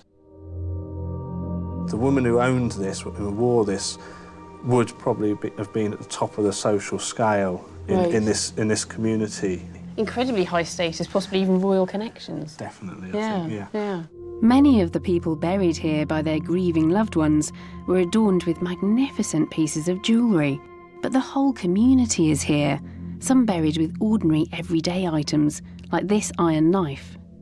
If you think about the full range of objects we've got from this site, it's a huge investment in wealth in the ground. And it isn't recovered by them, it's only when we excavate it that it emerges into the light again. The people interred here were part of a wave of settlers who'd come to make their mark, and nearly 1,500 years on, this cemetery is allowing us to glimpse how their society functioned. A member of a powerful family dies, the family have to sort of reaffirm that that family still has power and status. Because this certainly isn't costume jewellery, is it? I mean, this is the real thing. These are incredibly prized items. This is the real thing. I mean, for their time, these are the top-of-the-range jewellery that Anglo-Saxon England can produce. We can suppose that these settlers were seen by the people already living here as invaders, and power in these times was wielded at the end of a sword. The cemetery bears witness to the importance of these weapons. These are iron weapons. You've got spearheads, some of these spearheads inlaid with gold. You've got some decorated pyramid mounts from a sword belt. They are amazing. Can I pick that up on its base? Yes. These exquisite items are over 1,000 years old, shaped in silver, inlaid with gold and topped with garnet. An extraordinary amount of effort has gone into crafting them. I think they're real functional weapons, but they have a symbolic role. Young children, people who are severely disabled have been found buried with weapons, people who could never have used them in battle. But still see themselves somehow as warriors. They do. And I think, Anglo-Saxon culture, if you look at their poetry, their artwork, is very, very centred on warfare. It's about communicating a message about how they see themselves, how their families see the deceased in the funeral rite. This amazing cemetery has let me back into a long-vanished world of Anglo-Saxon warlords and their much-loved wives and daughters. But the finds reveal that this was a world not just of warfare, but of feasting too. What about these vessels here in the centre? They're rather intriguing. Well, these are replicas of two cut glass cone beakers that were excavated in one of the graves at this site. They actually were found intact. They're quite curious. You obviously couldn't stand that up on the table. And I think these are, again, about communal feasting. I think these would be passed around the mead table. And these were found together in a grave of somebody with a sword, so perhaps a warrior, but certainly a man, and making a statement about perhaps his love of feasting, his love of mead. And it's ironic that the site is called the Meads, and they built a pub on it. There is so little documentary evidence of early Anglo-Saxon society, so cemeteries like this and those amazing grave goods offer us a really precious insight into that culture, and we start to be able to really focus on those people in the forgotten cemetery who themselves have long since faded from memory. The idea of a Christian god was slowly gaining ground, but the pagan gods and goddesses were so deeply rooted in Anglo-Saxon culture that they wouldn't disappear overnight.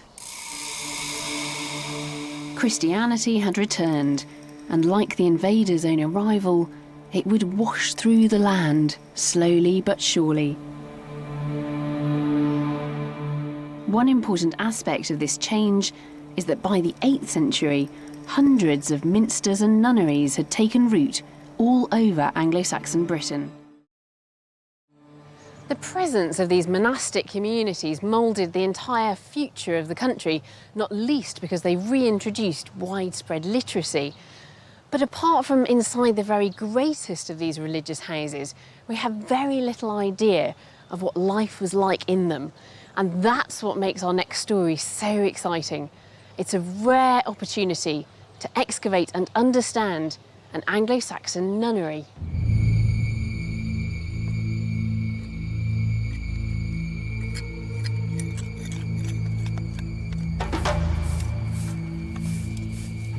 This is Berkeley Castle in modern-day Gloucestershire.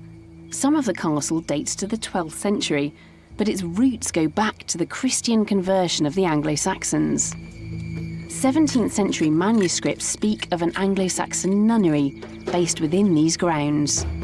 And my friends from Bristol University are hoping to find its walls. Looking good, guys. Looking good. Dr. Stuart Pryor is co-directing the excavations. He's been able to put a date on some of the early structures that are emerging. Just from this area here, we got this absolutely fantastic Anglo-Saxon strap end. Would have been on the end of a belt, and essentially it's in the shape of a little beast's head, a little dragon's head, and it's 9th century, and this was buried underneath the section of collapsed wall. So what that shows is that this building just here behind me has to be 8th or early 9th century, goes out of use, part of the wall collapses and seals this particular object. And essentially what this does is it gives us really good dated evidence to say this is Saxon and it's probably the nunnery. Go up to there, 20 metres long, there. Also directing the dig is Professor Mark Horton. He's finding some intriguing evidence of life inside the Anglo-Saxon nunnery. The thing about Anglo-Saxon archaeology is that finds are incredibly rare, but we've been really lucky in finding an extraordinary quantity of material from this excavation. Metalwork like buckles and so forth, but maybe the most interesting of these three. This is a whetstone or a honestone. It probably would have hung around somebody's neck. And what it was used for was sharpening the knife that you would then sharpen the quill, which you would use for illuminating manuscripts, parchment manuscripts. So it's evidence of learning, of scholarship, literacy in the Middle Saxon period. This find might be tiny, but it's a rare piece of physical evidence from a world in flux. A direct link to the revival of the written word throughout Anglo-Saxon Britain.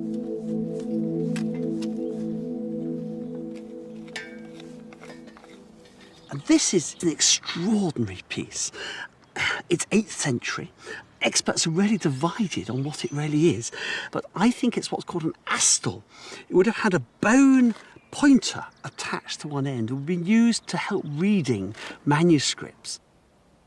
We know that these religious houses were not just places of worship, and as the digging continues, artefacts are gradually emerging from the ground that reveal that they were also focal points for commercial activity. This was only found yesterday, just up there on that surface up there. And it is the earliest type of coinage used in Anglo-Saxon England. Dates from around 690 to around 740, is known as a skeet. Now, these things are very, very rare in Western Britain. They're found in some quantities in places like London and Ipswich and Southampton. But here in the West, they're virtually unheard of. And why it's so exciting, it tells us two things.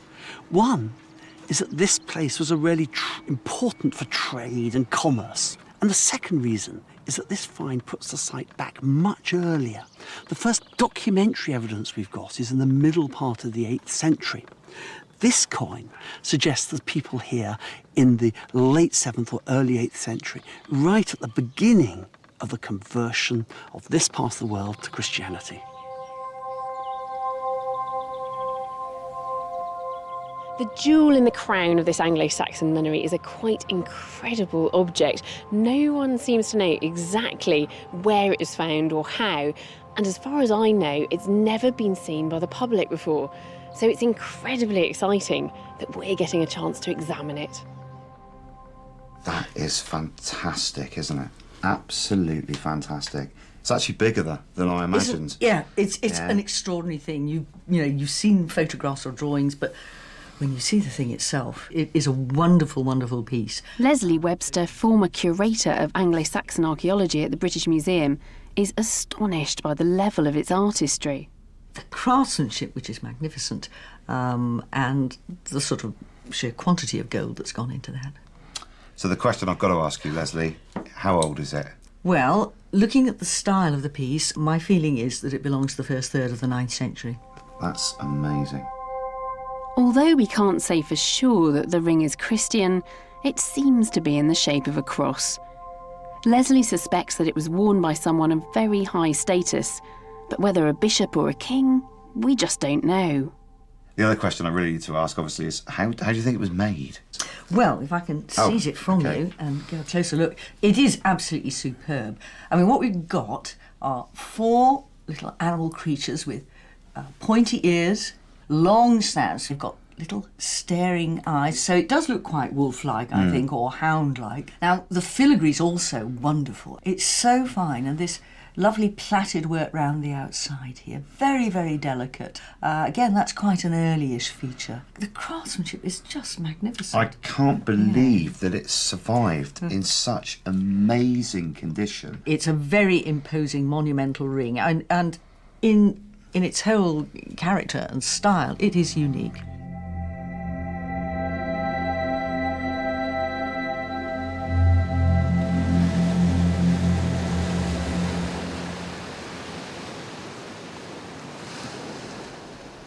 Perhaps what's most interesting about this process of the re-Christianisation of Britain is that it's not one neat, linear story.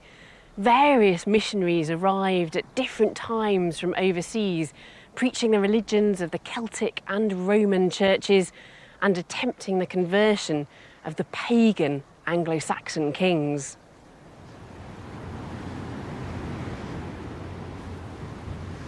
According to Bede, the Northumbrian king Oswald brought Christianity to his people.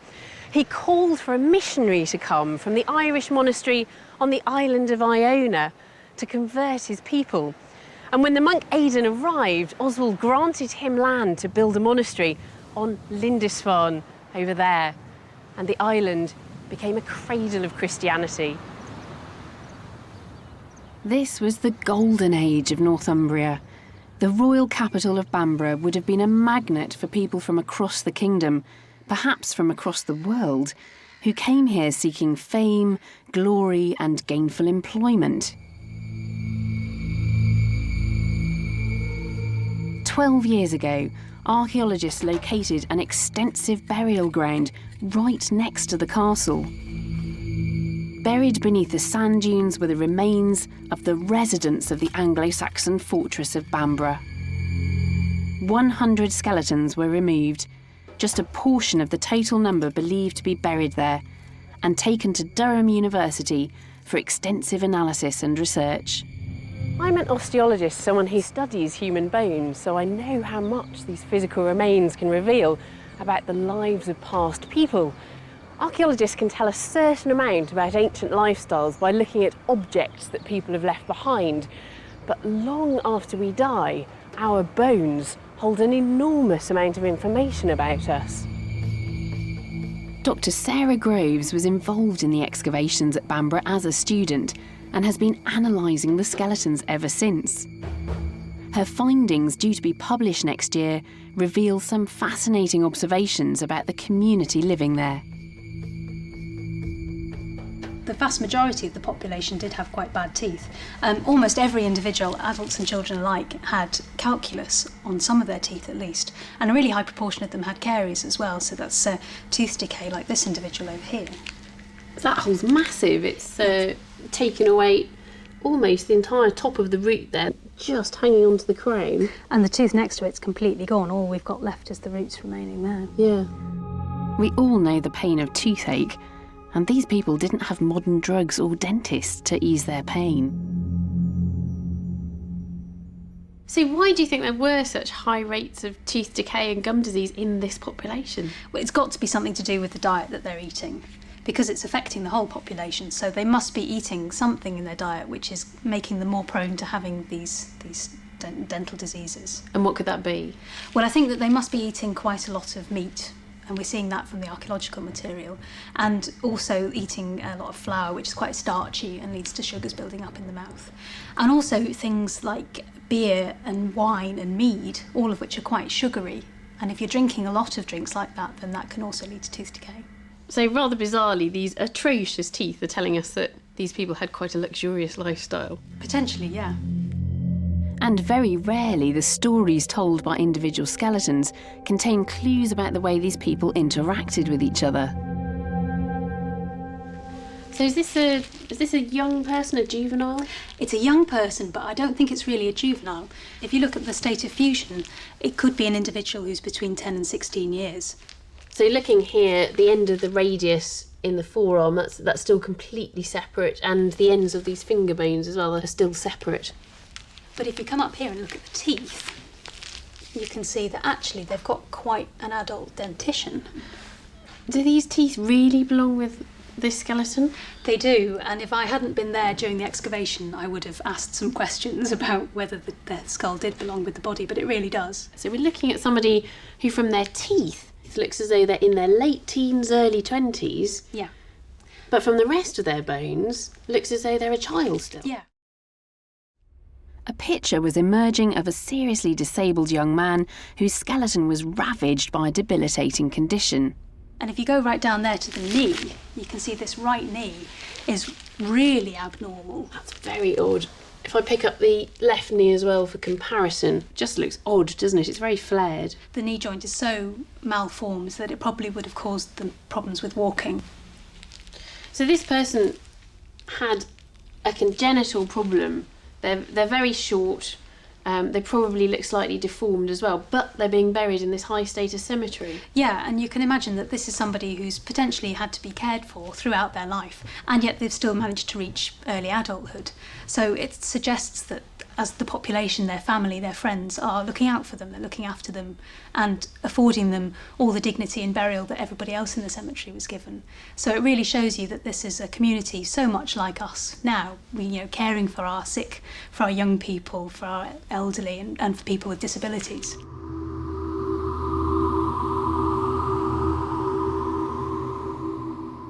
What's emerging is a different picture than we might expect of these so-called barbarians. We're starting to see them as people like us, members of families with friends and loved ones. And this isn't just the perspective that we're getting at Bamborough. 300 miles away to the southwest, Mark Horton has been researching a wonderful story of Anglo-Saxon royalty and a Wessex princess in love.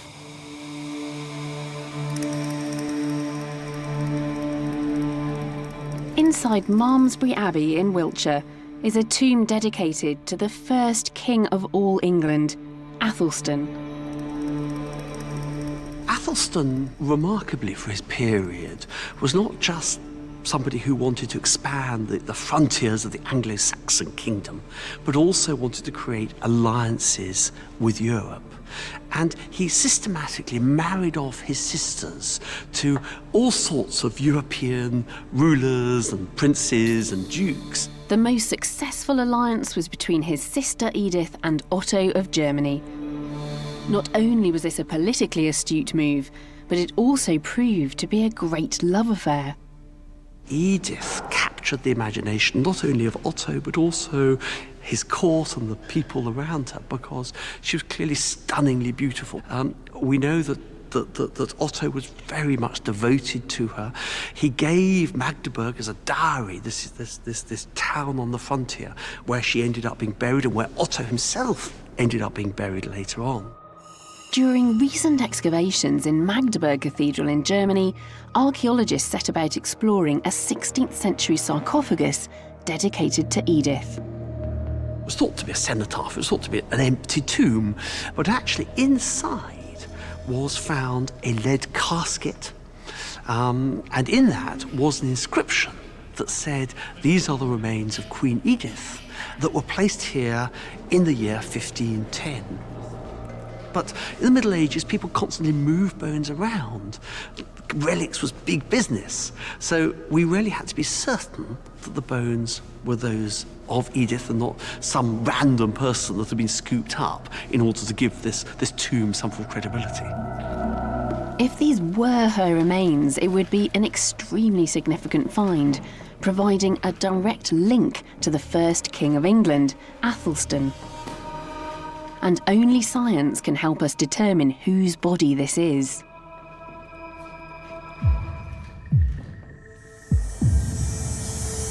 Two of the teeth found within the coffin were sent off to be analysed at Bristol University.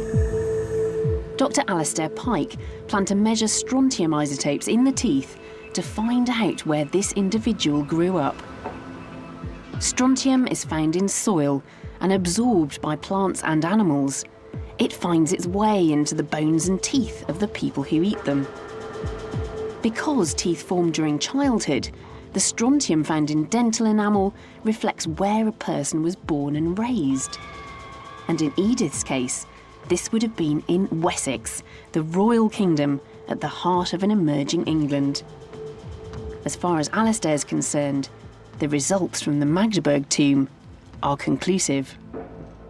I think that we can be 99% certain that we have the remains of Princess Edith, partly because the archaeological evidence suggests she's of the correct age, but using the strontium isotopes we can show that the results are consistent with someone who's been brought up on the kind of geology that surrounds the Winchester area, which is what the historical accounts suggest Princess Edith did.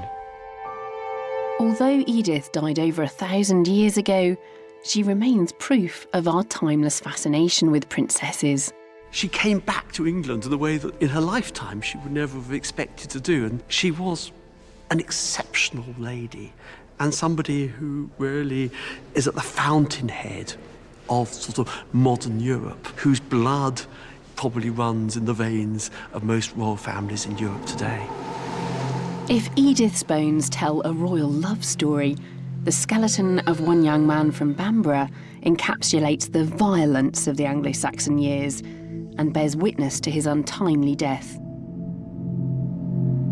This is his left arm, as part of his left shoulder.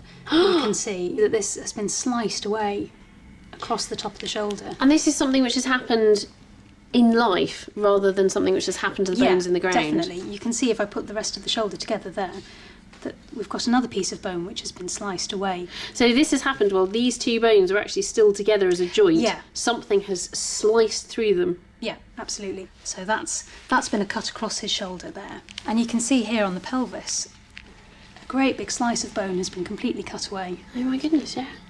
Yeah. Cleaved right across. It has. So that's sliced away the front of the pelvis quite cleanly. Mm. And all the way down to his left knee. Really? Down here. Again, sliced off right on the left-hand side. A really clean slice. So it's again taken off the side of his knee. And this is sliced down the entire left side of his body. Yeah, it's really exciting because it gives us the possibility of even reconstructing how he was standing when the blow was struck. So because of the way that his shoulder is cut, we can tell that his arm must have been slightly forwards and across his body. Yeah. So he's probably standing in a defensive pose. Yeah. So he's actually involved in the fight which happened, which led to the end and of his it's death. left side, which makes sense if you've got a right-handed aggressor. Yeah, absolutely. Yeah, and potentially somebody who's coming from a little bit above him as well. Do you think that he might have been a warrior? It is possible, even though he's quite small. We know that men in the Anglo-Saxon period started their careers quite early, so we have evidence for boys as young as 7 being sent to monasteries to train as monks. And we know that the elite started training with weapons from quite a young age as well. So from maybe around 7 or 8, he might have started learning how to use weapons. So this is a young man who had a very tough, physically demanding, but very short life. By looking at skeletons like these, we can tell so much more about past societies, and new technologies are allowing us to get at evidence that's locked away inside their bones and teeth about diet or even where they grew up. But when you look at the bones laid out like that, the skeleton of that young man, for instance, who died of that horrific injury, you realise there are also much more personal stories to be told. The warrior kings of Northumbria ruled Bamborough at sword point for hundreds of years, and they left us one final reminder of their turbulent times, almost unrecognisable now. These swords are the ultimate symbols of Anglo-Saxon power. These are quite magnificent items, aren't they? They're both, I mean, obviously they're corroded now, but when we excavate them, we can see the deep structure, and they're pattern welded, which means that they're made out of a series of rods welded together with a blade added to the outside. This one is particularly fine. You can see that it actually survives. There's a lot of metal in it. It's very strong, very coherent. This has 6 billets in the core of the blade. So this would have been a high-status sword? Definitely. I mean, 6-stranded swords are very, very rare. There are very few in Western Europe. So the likelihood is that we're looking at something that may even be more than just an aristocratic warrior. This may have been genuinely an heirloom of the royal house. It may have been carried by kings. And looking at this sword, I can't help but remember back to the skeleton from the cemetery here, who was obviously a young man who died at the hands of somebody wielding a weapon just like this. The royal swords, and indeed the entire site of Bamborough, are fitting symbols for the whole of Anglo-Saxon Britain.